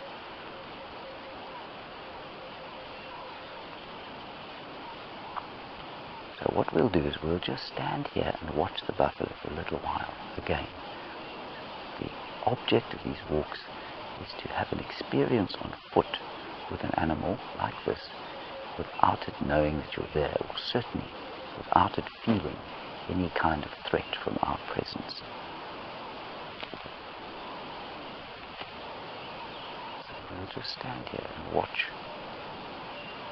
We won't get any closer. And if he becomes aware of us, we'll sort of turn around and melt away into the bush. Well, Andrew won't. He'll kind of stomp loudly, but the rest of us will melt away into the bush. Isn't that wonderful?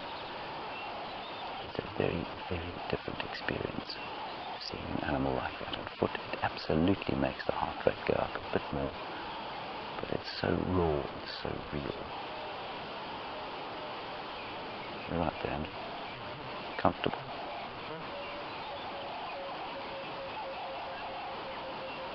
I think it's important that people understand that walking in the bush is not supposed to be a Red Bull adrenaline sport. It's supposed to be a very subtle and very deeply connective experience. There's another one coming behind. You can just hear it moving there. We're going to back off slightly. He is grazing towards this area, so we're going to back off very slightly. Just go to this tree over here.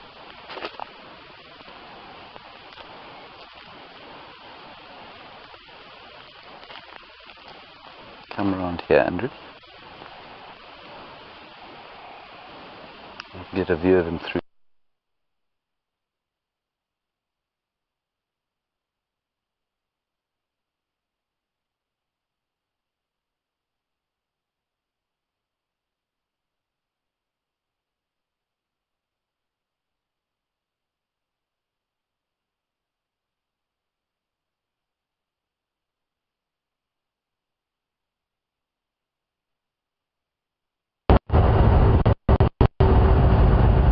So, no luck yet on those lines. It doesn't look like they're proper.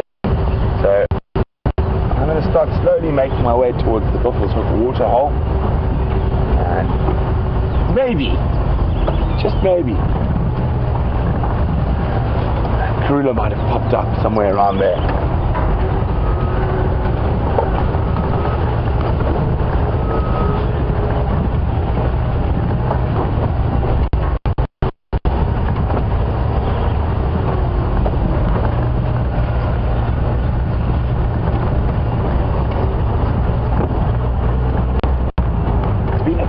Pretty quiet, but absolutely beautiful morning so far. The sun seems to be fighting a little bit to break up. I'm hoping the sun wins its battle.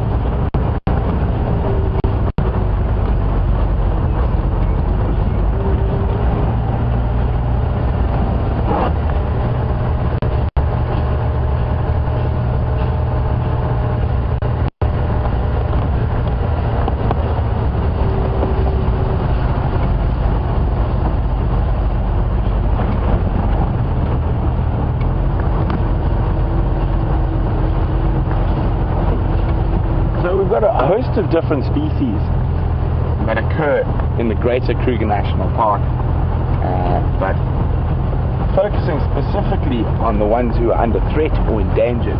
Oh, look what we found. We found a Steph, a James, and an Andrew looking very confused. I thought you're not supposed to walk down the roads during the bushwalk. No, only kidding, they're obviously just crossing the road. I think they're lost. And see if James has calibrated his compass correctly today. Andrew, it looks like he's trying to hide from Brian in the camera. Morning, morning, morning. Hello, Brent. How's your walk I going? believe you've been casting aspersions on my navigational ability. Only as soon as I saw you. I see. Yeah, I didn't beforehand. Yes, and I also believe that you have asked whether I've calibrated my compass correctly. That is correct. Just in case you get lost, you know, this is quite a big block. And Yes, quite. Well, that's why I've got security detail. yes, Yes. And how is security detail this morning? Andrew? Awesome. Move the camera away now. He looks like an alien. He does. You know, I think the reason you're battling to find animals is because they have a look at that and they run away. All right. We're going to head off towards Buffalo's Hook, last tracks of Karula. Are you sure it was Karula? According to Orbs. Yeah. She walked a long way yesterday. Yeah, very long way. Enjoy. Off we go again. Vive la France. Bye. It's always fun bumping into everyone else while we're out there, and you get to have a lovely look at behind the scenes.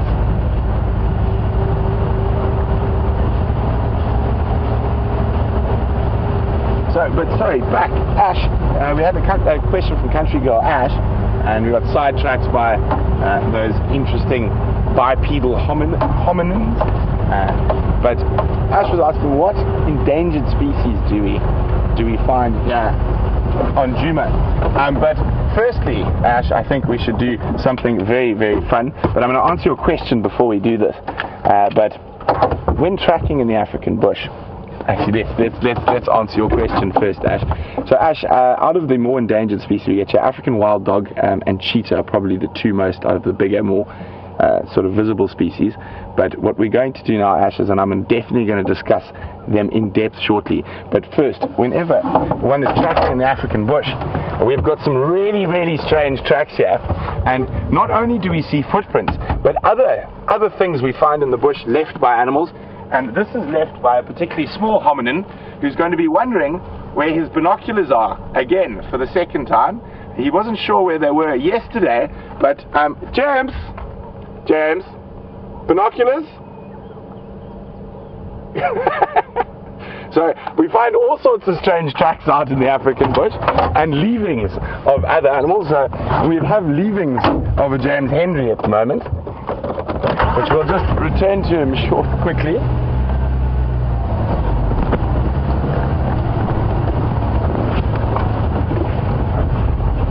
So we look for all sorts of sign, and as I say, sometimes it's tracks, sometimes it's dung, sometimes it's scrapings, and sometimes it's binoculars.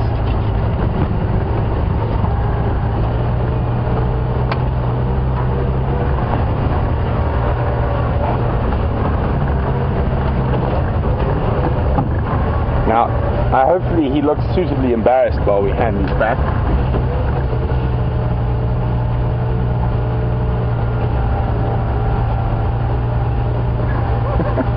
There we go, James. Brent. We've had a question from Kevin who'd like to know my opinion of the stick you found me. Although you found the stick to me as a form of insult because you take credit for the fact that you were blessed with height, and I, of course, am ambivalent about that sort of thing. The stick was actually turned out, from being a joke, Kevin, it's actually turned out to be rather useful. It's a very good pointing stick. It's a good hitting stick. I can prod Andrew when he isn't paying attention enough. And yes, it's not quite as robust as Brent's, but I think we should organise a stick fight I at some stage. don't need a large stick to compensate for my height. Well, I don't need to compensate for height because I have it. Bye-bye.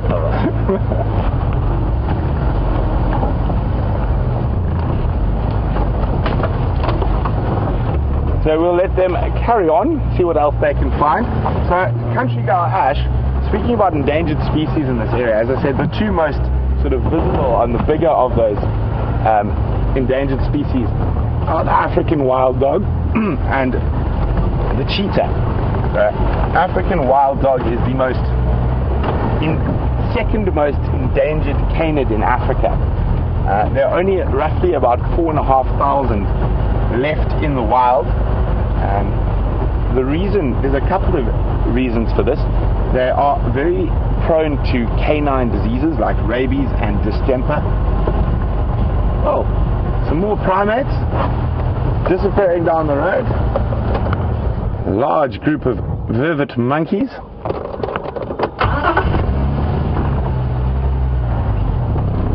So, they need an incredibly large home range to move around in, and in South Africa the average size of a home range for an individual pack of wild dogs is about 60,000 hectares. To give you an idea, that is the whole size of the Sabi Sands Game Reserve. So the whole of the north, the whole of the center, the whole of the west, and the whole of the south. So incredibly large area for a single pack, and they do have a very high mortality rate. Specifically, lions are probably the biggest natural killers of wild dogs. But loss of habitat is another big problem. There are very few areas that have 60,000 hectares of pure wilderness that the animals can explore or utilize. And of course, not so much now. Obviously, human perceptions and stuff have changed. But in the past, they were very heavily persecuted by man and shot out of a lot of areas. And can you believe it, when the Kruger National Park was first formed, the original wardens and game rangers used to shoot wild dog, hyena, lion, leopard, cheetah on site, due to the fact they thought they were conserving all the zebras and impalas and other animals. So all predators were shot on site at the beginning of the Kruger National Park and most national parks in Africa. And it has changed, obviously, the perception, and we now know what an important cog in the ecosystem those predators are.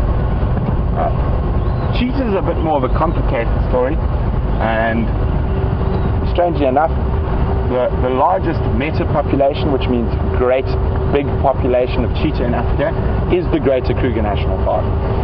They have a very, very weak genetic line, and there's quite a lot of different reasons. So there's very little genetic difference between a cheetah in South Africa, a cheetah in Namibia, and a cheetah in Tanzania.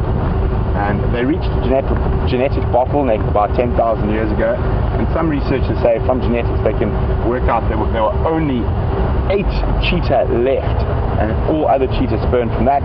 I haven't read completely 100% about that, but I don't know if it was 8, but it was definitely probably less than 100 individuals that spurned the rest of the population.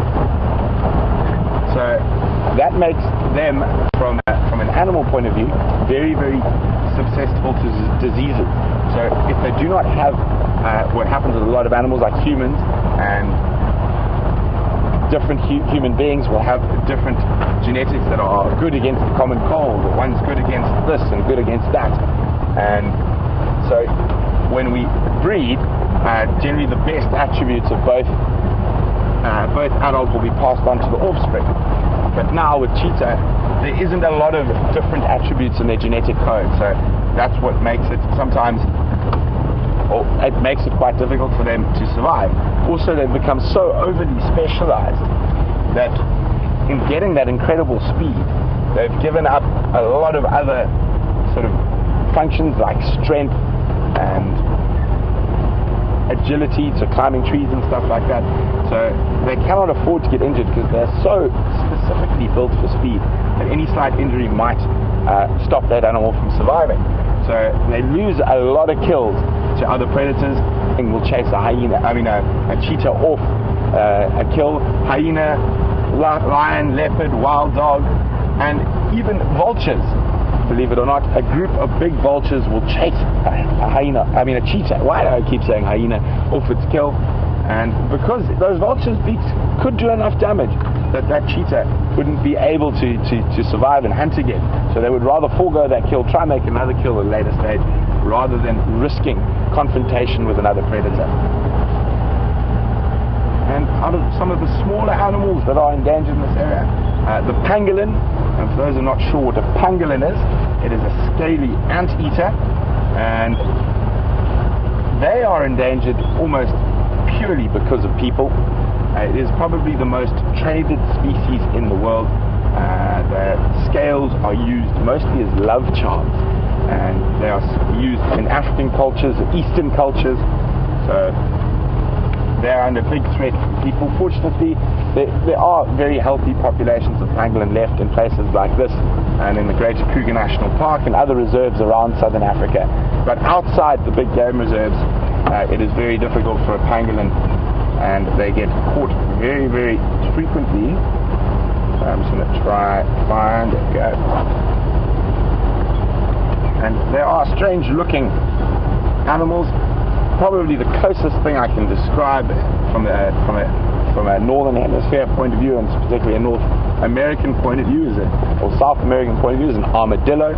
But then again, still very different from an armadillo. They have scales plated like armor plates, where an armadillo, I think it's much bigger armored plates.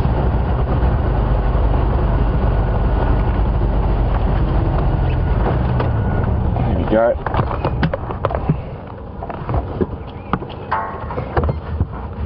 That is a pangolin, a ground pangolin, or a Temix pangolin.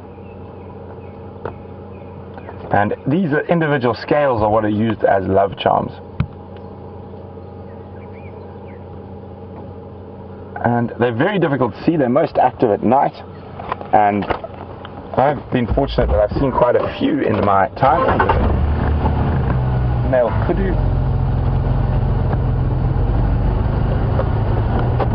Walking parallel to us.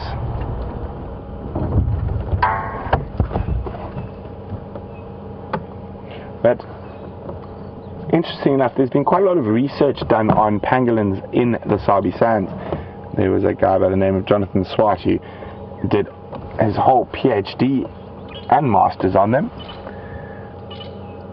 And in this area, 98% of their diet consists of one species of ant called a pugnacious ant. So, and pugnacious ant needs quite a specific type of soil and ground to live in, and so you will find pangolins in quite high densities around areas that have lots of pugnacious ants. Nice young male kudu heading off into the bush to the east of our boundary. So what I'm doing is I'm checking our eastern boundary now for any tracks to see if possibly Karula, who was down in this area, might have crossed out, and if any other male might have crossed in, or any female, or any leopard for that matter. What I will try to do is later on this morning safari, there's only really one area of Djuma where we get a lot of pugnacious ants, so I will go down to that area and we can see if we can show you them. Obviously with a name like pugnacious, if you stand around their nests, they absolutely maul your feet. And the bite itself of an individual isn't that sore, but the bite of multiple can be quite painful and quite annoying, and they're incredibly fast moving ants.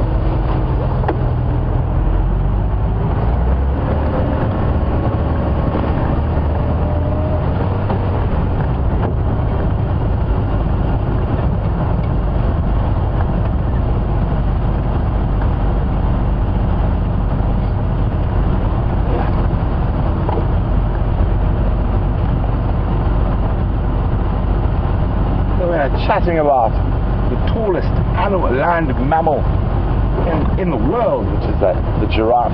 And Gillian, Wisconsin is wondering how many different types of giraffe do we get in Africa, and what type of giraffe do we get here? Well, that's quite a bone of contention among scientists, Gilly. I think there's probably close on 30 subspecies of giraffe, all based on different color variations and marking variations.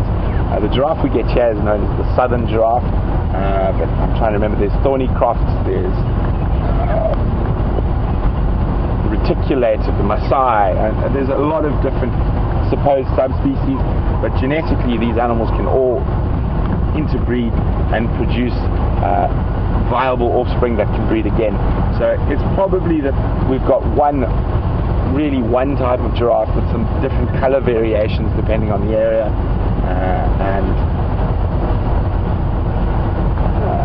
but again, a lot of people might disagree with that, but I think that's probably more likely. It's like the fact that you've got 30 different subspecies of lions. Unfortunately, lion is a lion. Some have bigger manes, some have smaller manes, but if they all breed, they will produce more lions, and their cubs will produce more lions. So I think that's probably the case. But oh, there's some buffalo crossing the road in front of us.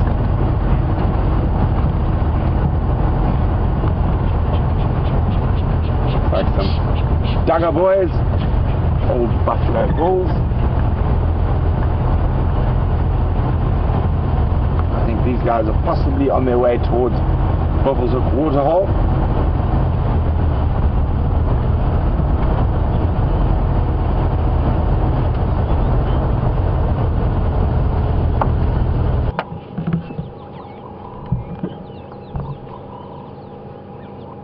They've been sleeping up here on the crest in a slightly more open area during the night, and now they'll be making their way towards the drainage lines and water holes and to spend their day.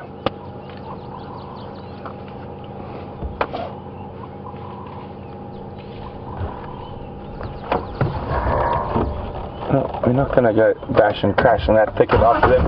I'm hoping while we move off towards Bubbles Hook Waterhole, we might find some lounging in the spa, so to speak.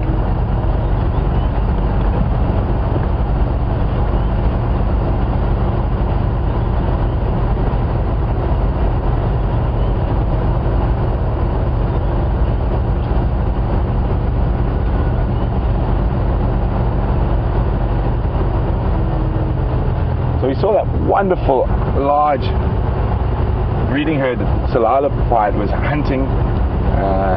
And UJ is wondering, can I elaborate a little bit more on their movements and where they go? Is there a strategy to how they move?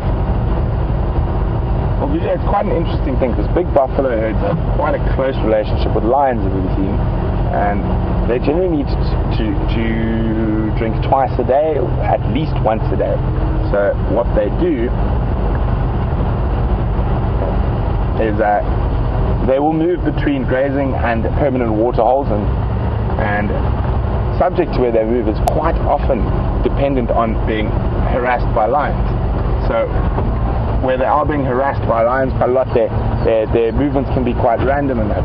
And this is actually a good thing because it sometimes pushes buffalo herds into areas that they wouldn't want to feed in, and that's very good for the grass and soil there, because they're basically big lawnmowers and automatic fertilizers as they move through an area.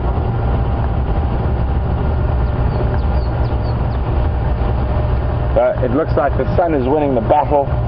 A blue sky coming out and some lovely lights creeping through.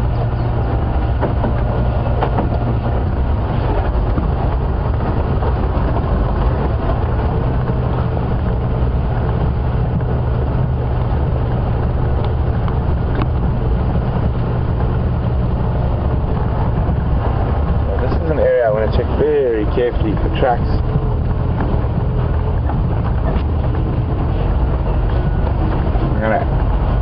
So the last tracks of Karula yesterday were seen at this sort of four-way junction here. And Brian, Steph and myself walked that area completely during the sunset safari, so we're going to check a little bit further to the east now, see if she came up this way.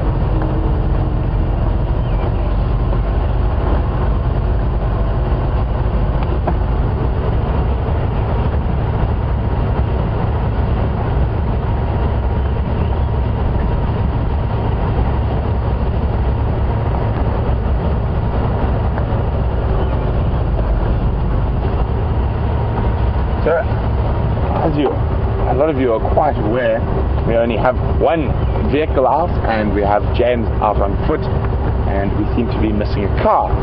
Zai in particular is saying, well, where's the other car? Well, Zai, unfortunately, or fortunately, depends how you look at it, obviously these vehicles have quite a hard life and are driven off-road and through some very difficult conditions twice a day, every day.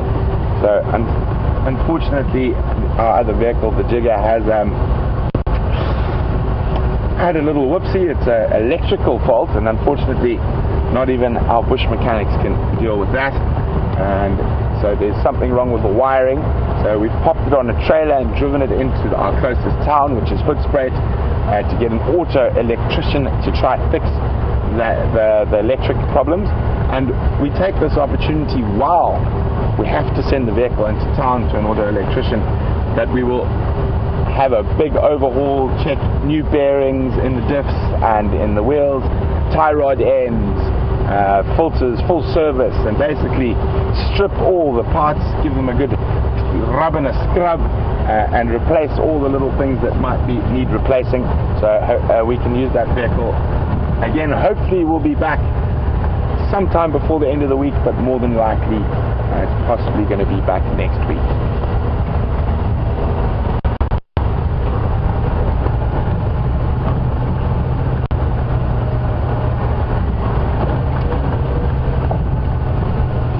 Well, back onto the tall ones, the giraffe, and in the animal kingdom there are some recessive genes that creep up from time to time.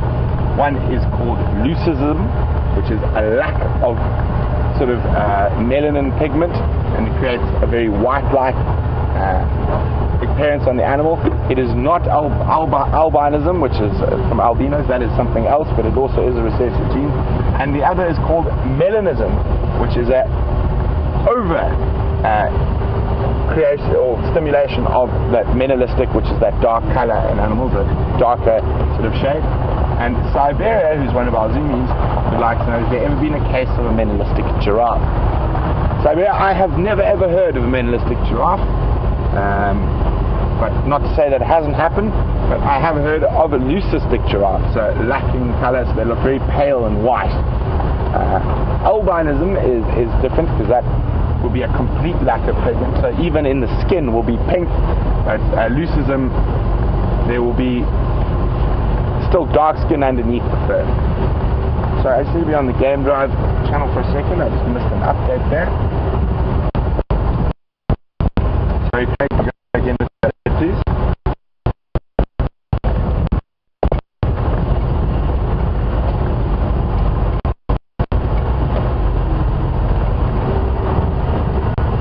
Probably like.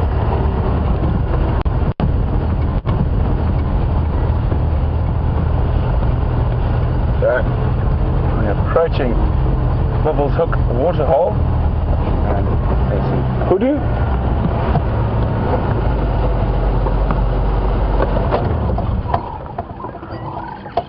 It looks like they've just finished their drink and they're disappearing back off into the bush. Oh! And there is awesome hippo. And I think it's time for the collective noun game. And who can tell me what the original colonial collective noun is for hippos? Let's have a quick look at them from up here.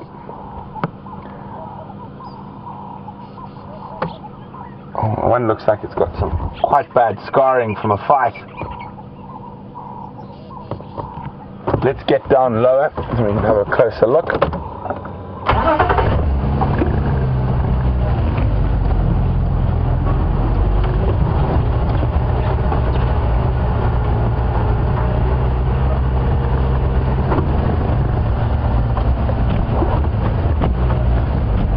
What is the collective noun for a group of hippos?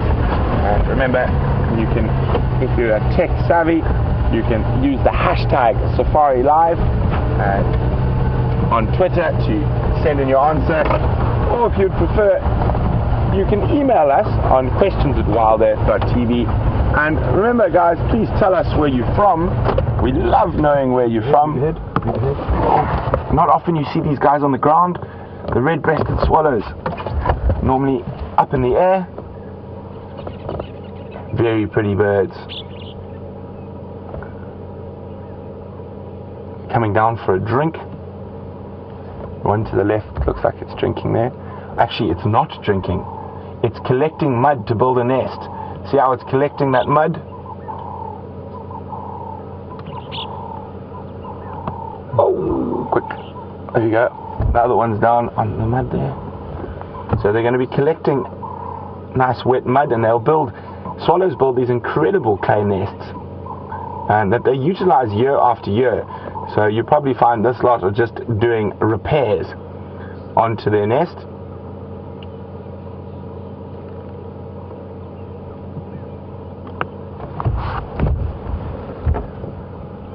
And normally in overhangs, and quite often they love to use human buildings, wonderful overhangs that they can build their nests on. Isn't that wonderful? It's very seldom you'll see a red-breasted swallow on the ground.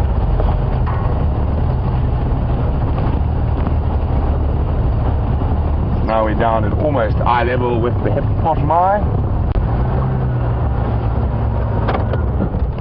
And that one looks like it has had some serious, all of them actually look quite, well, two of them in particular look quite battle scarred.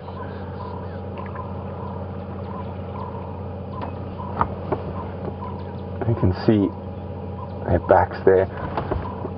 Oh, all three of them.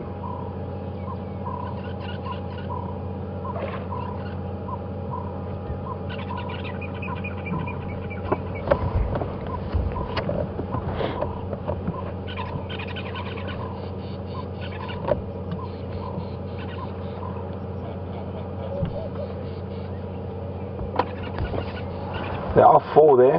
One does seem to be quite young. The one on the right. But again, carrying a huge amount of scars. And that generally makes me think they're all males. But that one on the right seems a little bit young to be out here, and seems to be sticking quite close to that very battle scarred one in the center. And it's not impossible for a female to have been in fights, but it's really unusual, and especially to have that amount of scarring.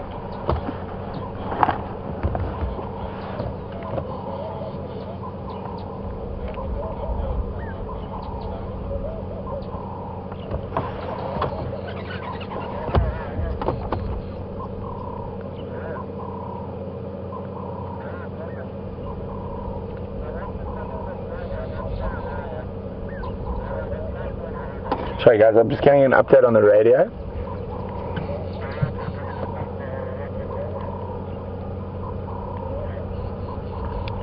Andrew, do you know where that animal is in Oathus?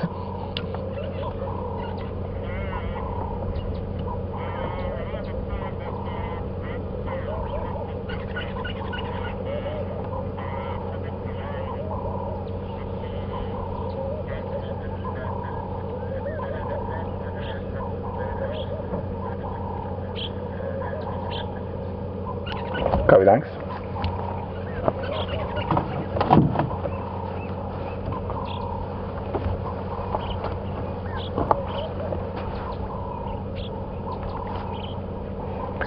So these hippos, very, very battle scarred. Imagine the stories they would have to tell. That they've been pushed into Buffalo's Hook, which is possibly not the most ideal spot for a hippo at this time of the year. And we got some Egyptian geese off to the left.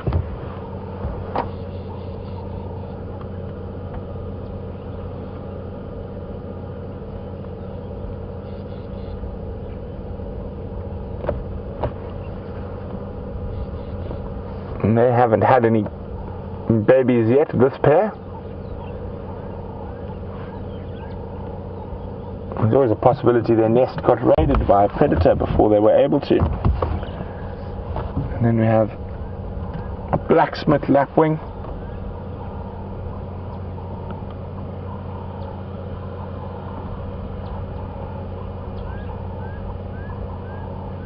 But other than that, all quiet here at Buffalo's Hook.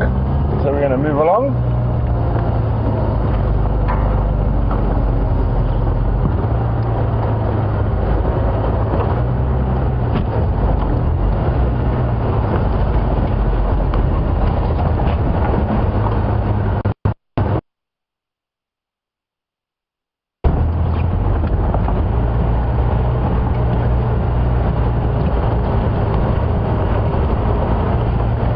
Well done, very much, Patty. Patty got that correct. The original collective noun for a group of hippos is a raft of the hippopotamus. So we're going to send you back to James, who's got something interesting for you, and we're going to go down and see what else we can find.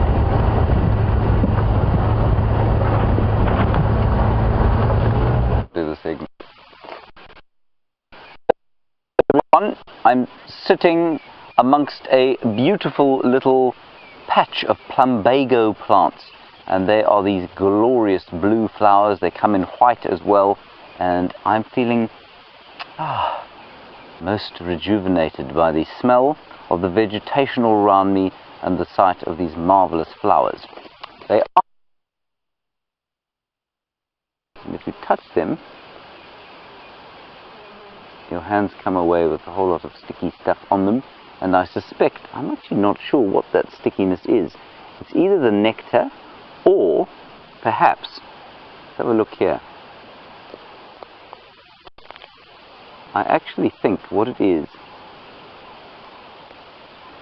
the stamens that are, so the plant has got sexual organs just like any other organism, and the stamens are the female ones that the will stick onto, and I think that's probably what that stickiness is.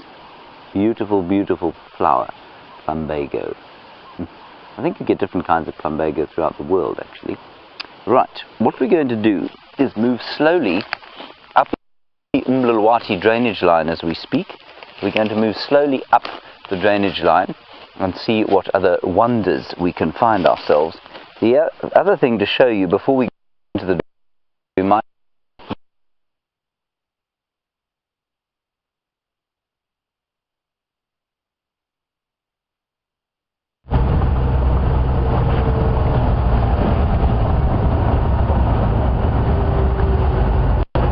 So back with me as we head towards our northern boundary, see if we can find any tracks coming across there.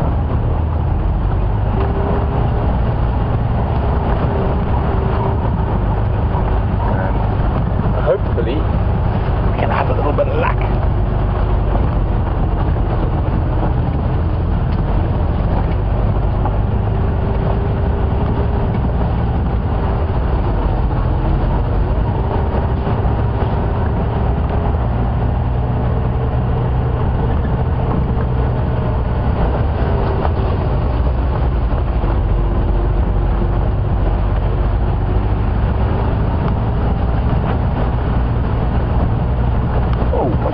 Is that just a leaf coming off a tree, Brian, or is that something in the road?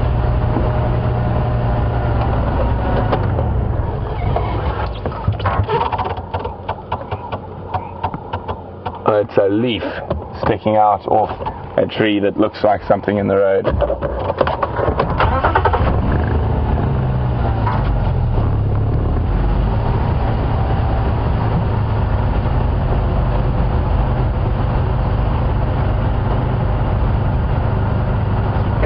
quiet out there this morning. All around us very quiet as well. Just one report of Birmingham males who have one Birmingham male and one Styx lioness who are mating to the east of us. And look what I spotted.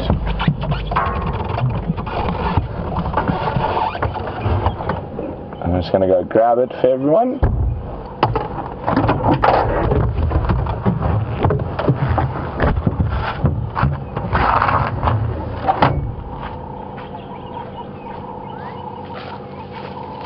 There we go. Just that white sticking out. Much of that really beautiful morning glories.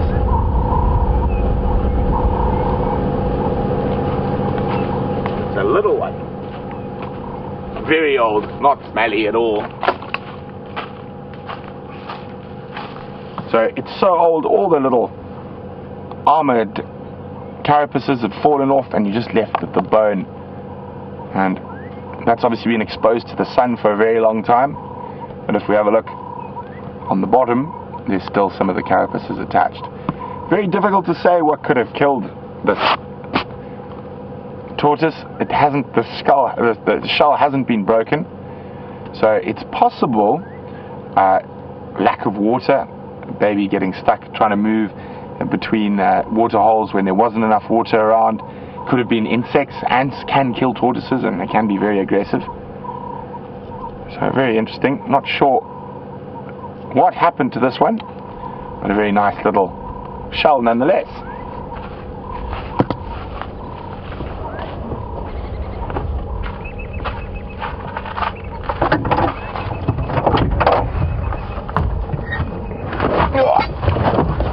And don't worry, I haven't forgotten about showing you guys pugnacious ants. The ants that are the 98% of the diet of a pangolin.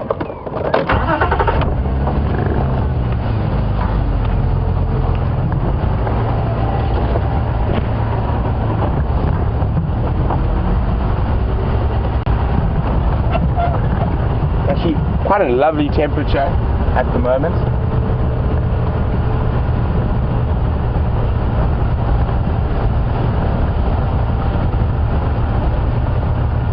So we've got a very unique bird that's native to Africa called the ostrich. And everybody's wondering why they're not around. Well, in all the years that I've been in and out and worked in the Sabi Sands, I have seen one ostrich. And it came through from the Kruger National Park. This area is probably a bit thick and a bit too wet for ostriches. If you head to the eastern side of the Kruger Park, under the Lebombo Mountains, we actually see ostriches quite regularly in that area. They prefer much more open grasslands, where they can see predators coming. But ideal ostrich country is actually far more arid, so much more dry than we are here, and much more open. So if you head sort of towards the south of us and the west of us into an area called the Karoo, which is in central South Africa, and also almost down to the Western Cape and into Namibia and the deserts, the Kalahari, the Karoo, up into northern Botswana, you have a lot of ostriches, but not so much here. And even in the Kruger, there's only very few places where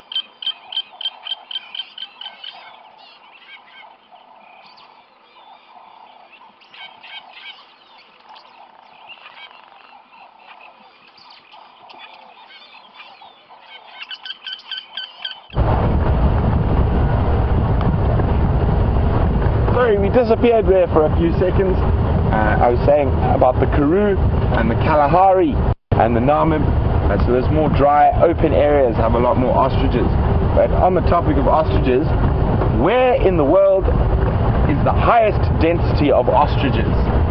Where in the world is the highest density of ostriches? And you remember to send your answers through to questions@wildearth.tv or use the hashtag Safari Live on Twitter. So driving down Hyena Road, which is a road I haven't driven in quite a long time. have a squiz what's around here.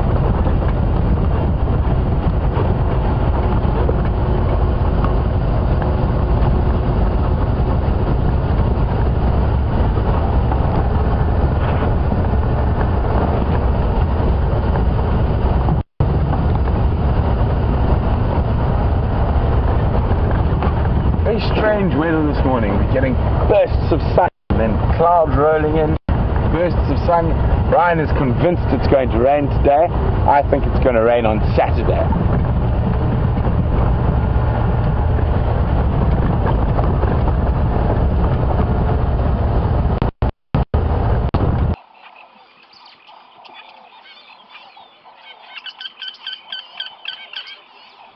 Hello everyone.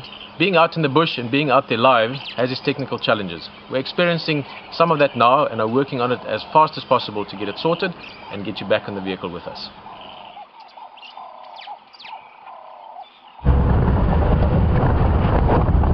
Well, we apologize about that. I think this cloudy weather is playing havoc with our signal today.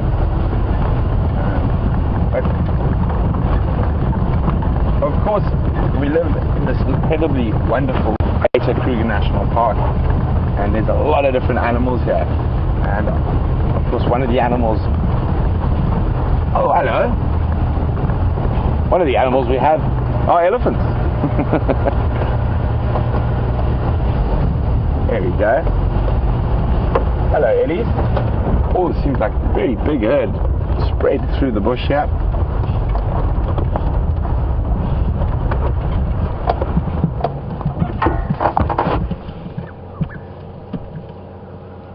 Lots and lots of ellies. What we're gonna get? Are you gonna come say hello?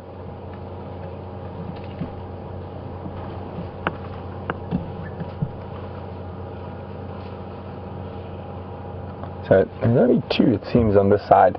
The rest on this thick bush to the left are shot, but a lot of them.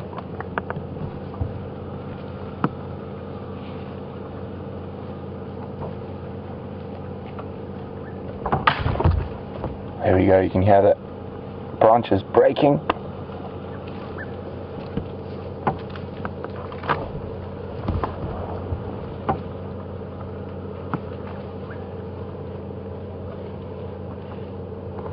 It's stripping that grevia or raisin bush of all its nice fresh leaves.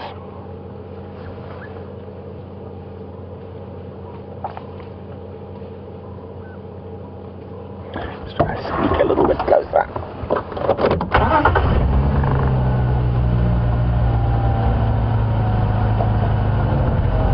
Just going to edge forward a little.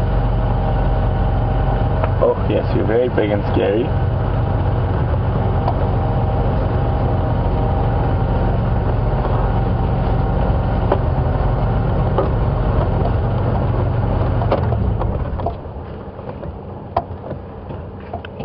There we go. See, we're not up to any mischief.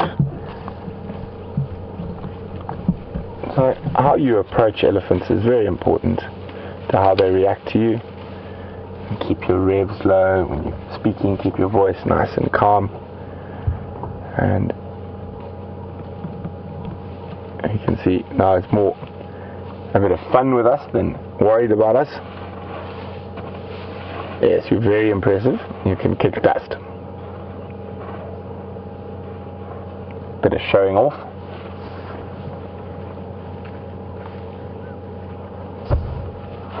There we go, perfect example. Oh, very impressive. Oh, such wonderful creatures.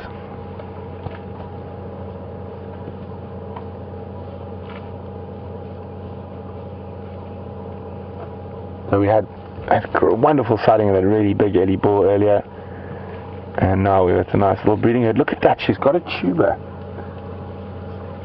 and she's popped it into her mouth. There we go, you can see it on the side, and there it is. So that dust she was kicking there was actually to kick up a tuber of some kind. I didn't see what plant she was kicking up.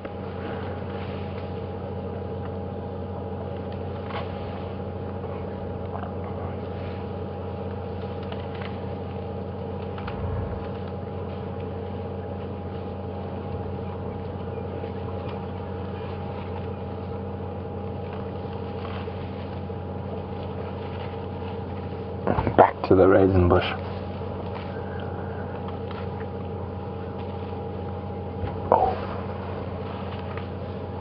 A few more popping out behind, also kicking up some dust there. Let's see if it's also after a tuber, or was it? It looks to be they're digging up tubers here. I'm going to move, so let's go. Oh, hello. Yes, we're very scared of you. Very impressive with your dust.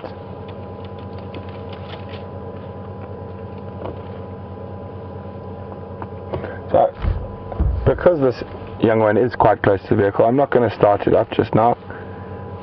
Just wait a little bit. She's nice and relaxed, so we don't want to give her any negative connotations from vehicles.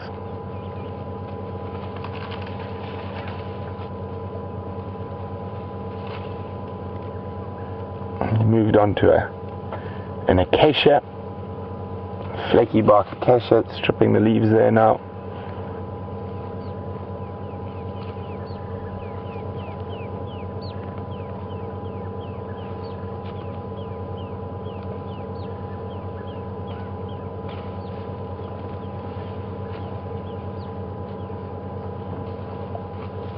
There we go, let's throw some dust. That trunk is such a versatile tool for ellies. Yes, very scary. And ellies were sea animals at one stage, and they came back out of the sea. And Paul Rizzo says he heard that the trunks were originally used as a snorkel. Paul, I'm not 100% sure about that. I'm going to have to definitely go do some reading when I get home to double check on that. So I can't neither confirm nor deny.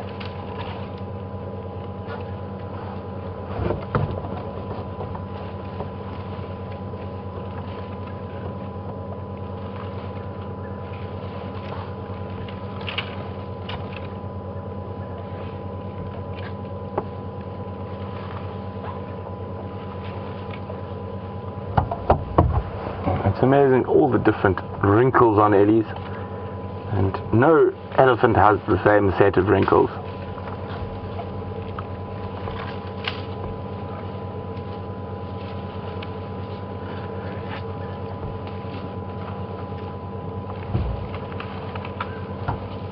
There's some more coming closer to us now. Notice when I start the vehicle, I let it run for a few seconds before move, so just so they don't get a surprise when you start and move at the same time.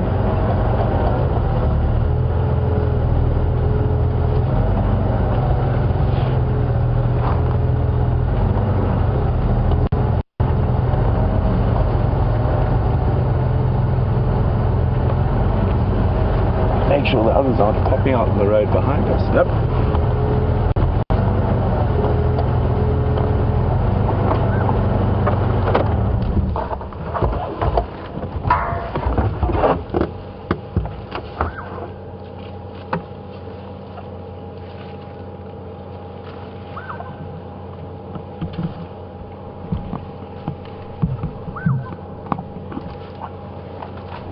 There's a nice young bull behind this little female, which we're just waiting for to pop out. There's another female to the right of us over here.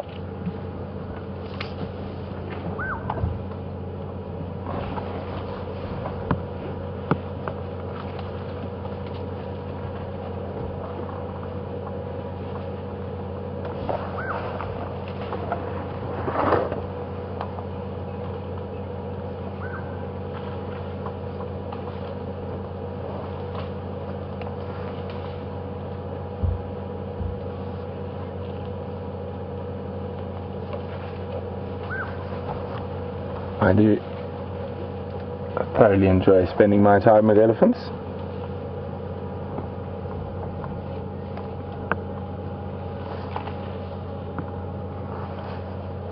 There's that young bull. Oh, in the road we've got company. That's big and scary again.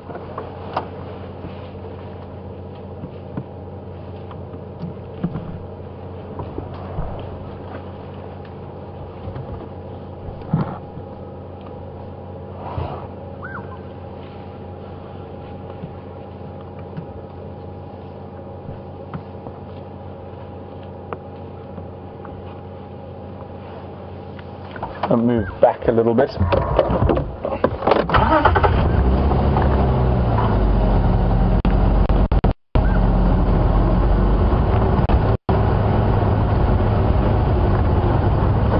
Nice little dust bath here.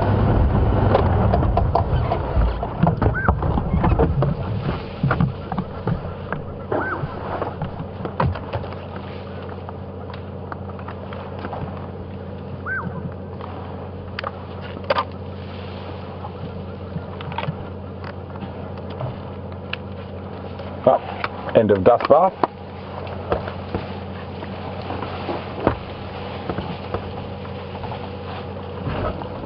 Oh, there's an elephant right behind you, Brian. Looks like the rest of that herd are coming out on the road behind us, so I'm just going to turn around. And hopefully we'll get a nice view of them then.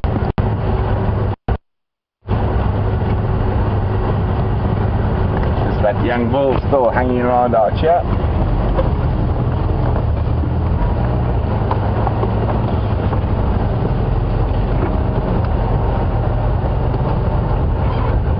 How are we, Brian?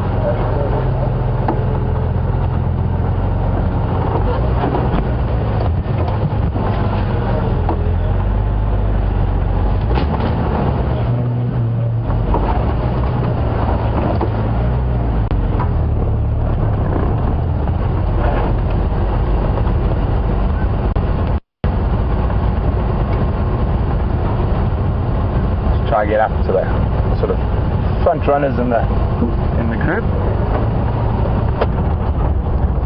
Here we go.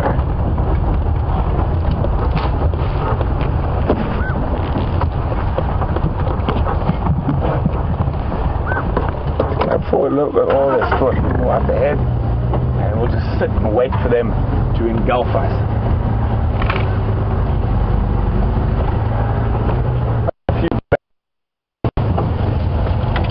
Seems the weather is playing havoc with us today.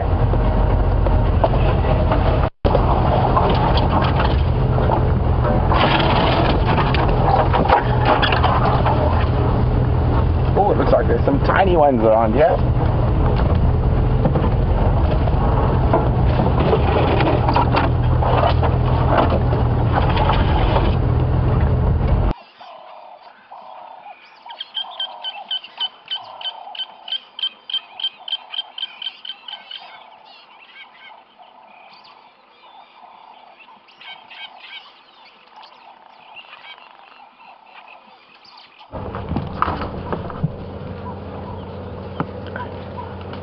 So we're right at the head of this breeding herd now, and you can see there's some wonderful little babies here.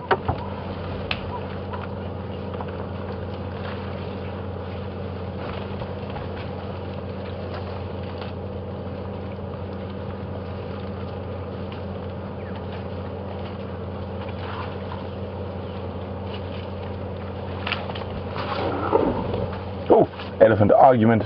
We can't see where that is. It's in the thick bush beyond us.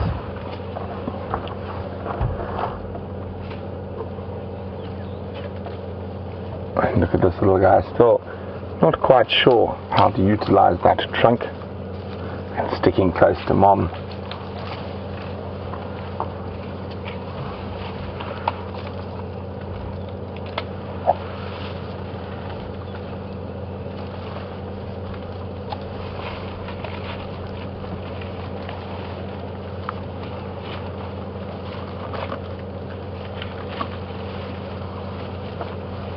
We are literally completely surrounded by elephants at the moment.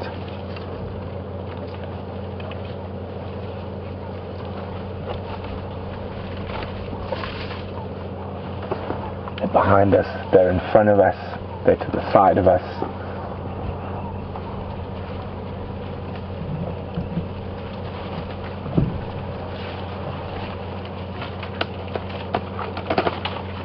Just listen to that feeding sound all around us.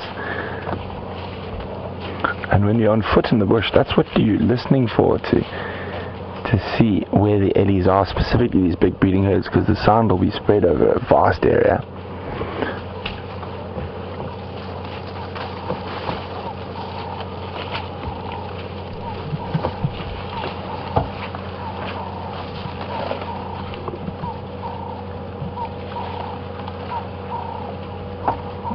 the body language from this group is just incredibly calm, taking absolutely no notice of us.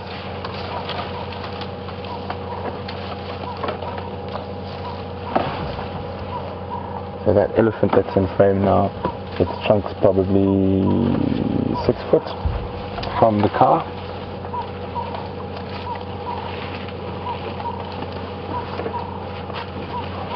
Oh, here comes the baby.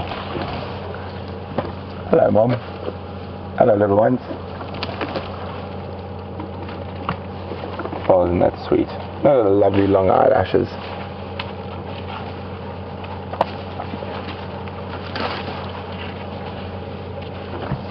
A bit of curiosity. No, deciding it's safer to stay with Mom.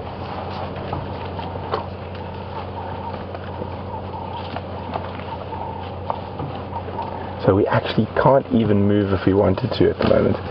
Not that we do want to, but there's elephants all the way behind us as well. Hello, big girl. Very special to be able to sit amongst a herd of ellies like this. And with them taking no notice of us, just carrying on their daily feeding.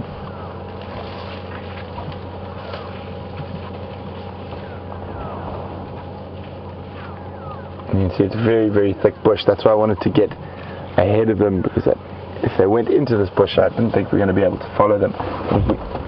We still got this little guy here, but then there's another 2 directly behind us. Hello. Goodbye.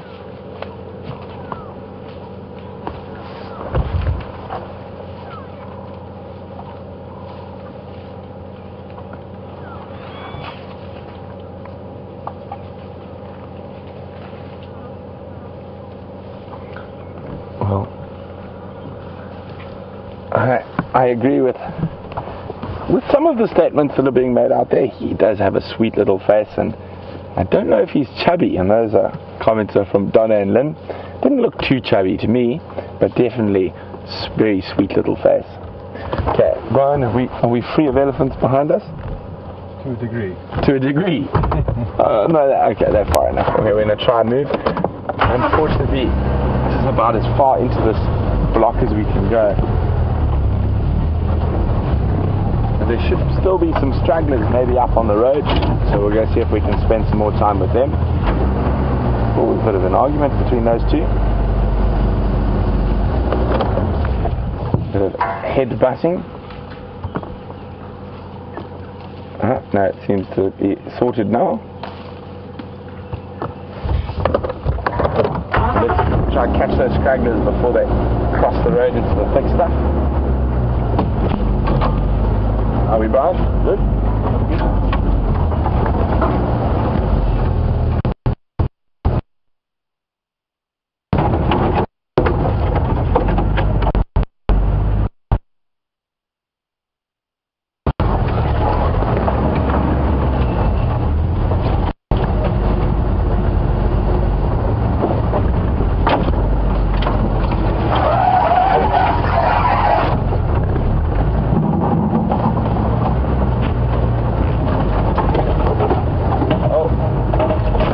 Straggler I think we might be able to catch up with.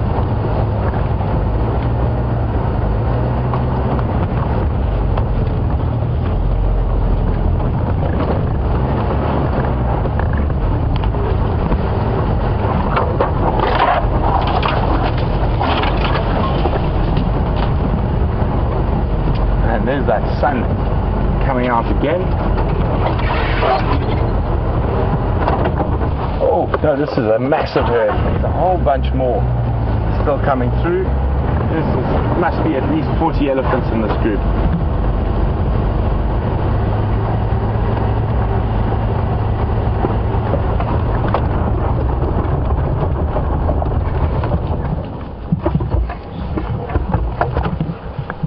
Hello, guys.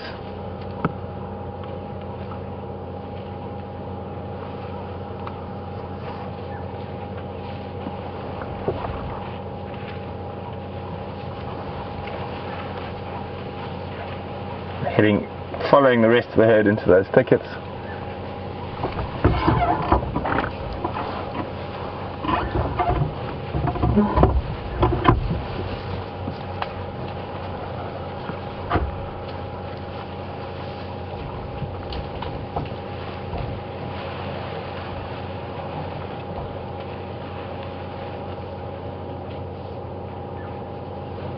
There's some young bulls still off to our right here, so I'll move forward slightly.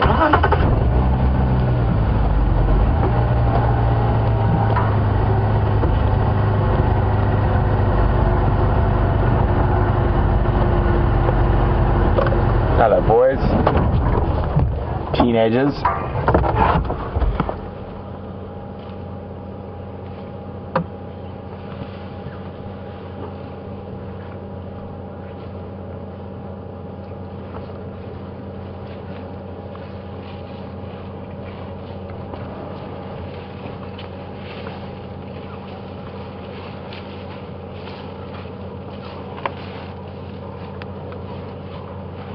Just staying on the peripheries of the herd.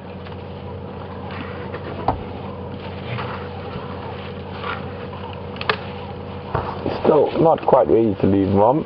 Yes, you are very big and scary, especially when you put a branch between us and you.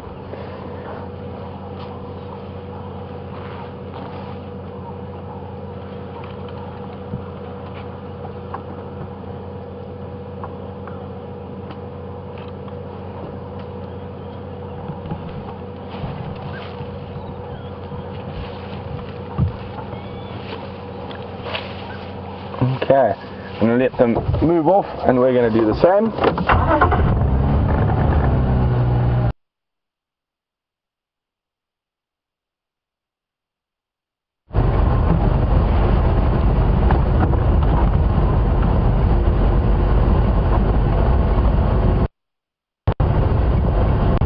Sorry about that, it seems to be area having a bit of but asked where the most ostriches in the world were, and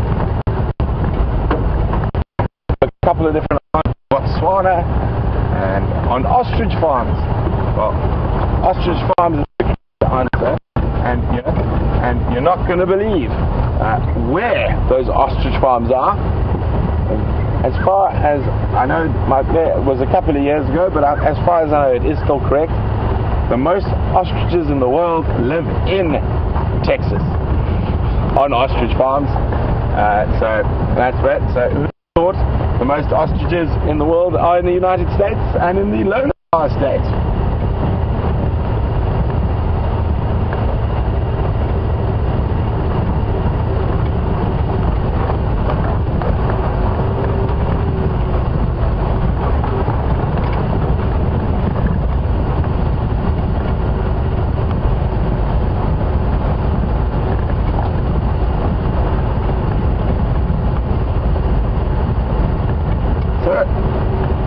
On our feathered friends, we have quite a few different ones, and we actually haven't seen too many yet this morning. But Anna Marie is wondering, she's trying to remember what's the most common hoopoo that we see. Is it green striped or green spotted? I think there you're referring to, Anna Marie, wood hoopoos, and it will be the green wood hoopoo. But the most common hoopoo would just be this good old, plain old African hoopoo. So I know we're getting close to the end of the safari, and I did promise to try show you guys some pugnacious ants, so I'm just going to speed up a little bit to get to where those ants live. And for those of you who don't remember, pugnacious ants make up 98% of a pangolin's diet.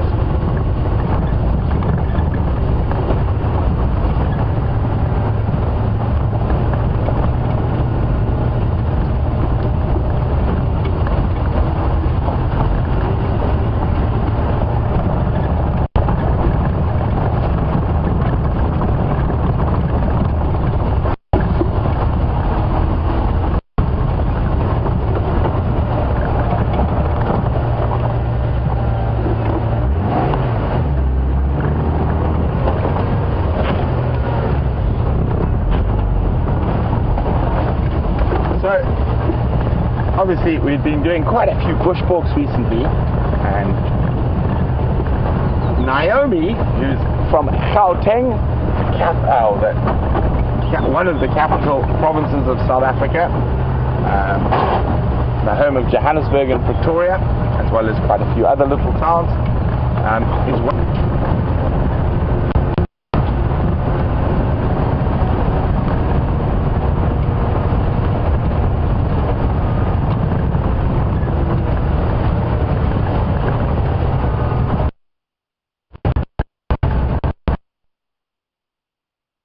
Gremlins abound on this sunrise safari, and hello Nyala jumping across the road. So Naomi, who's from South Africa, is wondering, is there a specific rule about the type of clothing you can wear in the bushwalk? Well, Naomi, generally you want to stick with sort of darker and more neutral colors, or neutral colors, and quite a lot of that, strangely enough, is for other people not to be offended by your clothing rather than the animals. A lot of the animals will see it black and white, and I have tracked lions when I haven't been working on the reserve where my parents live, wearing a bright red t-shirt and with no problems whatsoever. But generally it's just much nicer if everyone's wearing neutral clothing, much sort of khaki. You want to avoid any sort of black or white clothing. That actually sticks out the most for the animals. So generally people recommend not too gaudy, but to be completely honest, that's more not to offend other people, and there's not that much difference in what clothing you wear. Just generally, as long as they're not really, really white or really, really black, which stick out a lot more than the other colors. So we're in pugnacious ant country. I'm going to try to see if I can find a nest for you now. They're like sort of sandy soils with quartz or granite soils, and in the southern Sabi sand there's a lot of that. Up here in the north, this is the only spot on Djuma I know that's got a lot of, or not a lot of pugnacious ants, but for Djuma where there's almost none, one could consider that a lot of pugnacious ants. And there they are being pugnacious, and I'm going to try get you into the right spot, but they are everywhere. Can you get that there, Brian? Now,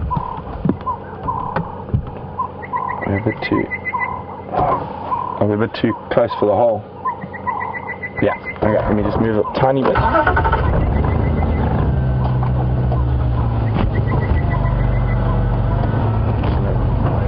You guys? Yeah. So these are pugnacious ants, and I'm going to show you why they're called pugnacious ants. So, just I'm going to do really quickly because I don't feel like being mauled by ants this morning. But if I stand near their hole,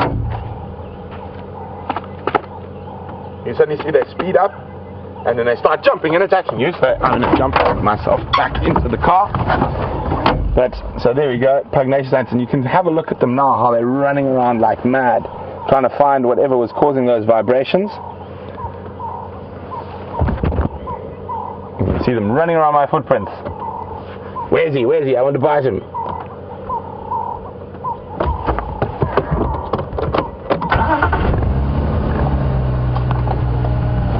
Oh, there we go. I'm sure some of you are quite worried that I might drive over the ants. Don't worry, they are so tough and so small that when we drive over them in the cars, it actually doesn't harm them at all. The sun's making, looks to be a more serious attempt at breaking up this cloud, so it looks like we're in for a sunny sunset safari, and hopefully with a fantastic sunset, and hopefully some cats, which have been a little bit scarce this morning. So it's been wonderful having you on the Sunrise Safari. We do apologize. We understand there has been a lot of technical difficulties this morning, and we're going to close off for James and Andrew and Steph as well. They also still experience difficulties. And from us here on the Wendy, we're having wonderful, wonderful morning, and don't forget to join us for the sunset safari. It's going to let you listen to the sounds of the African bush for the last few seconds.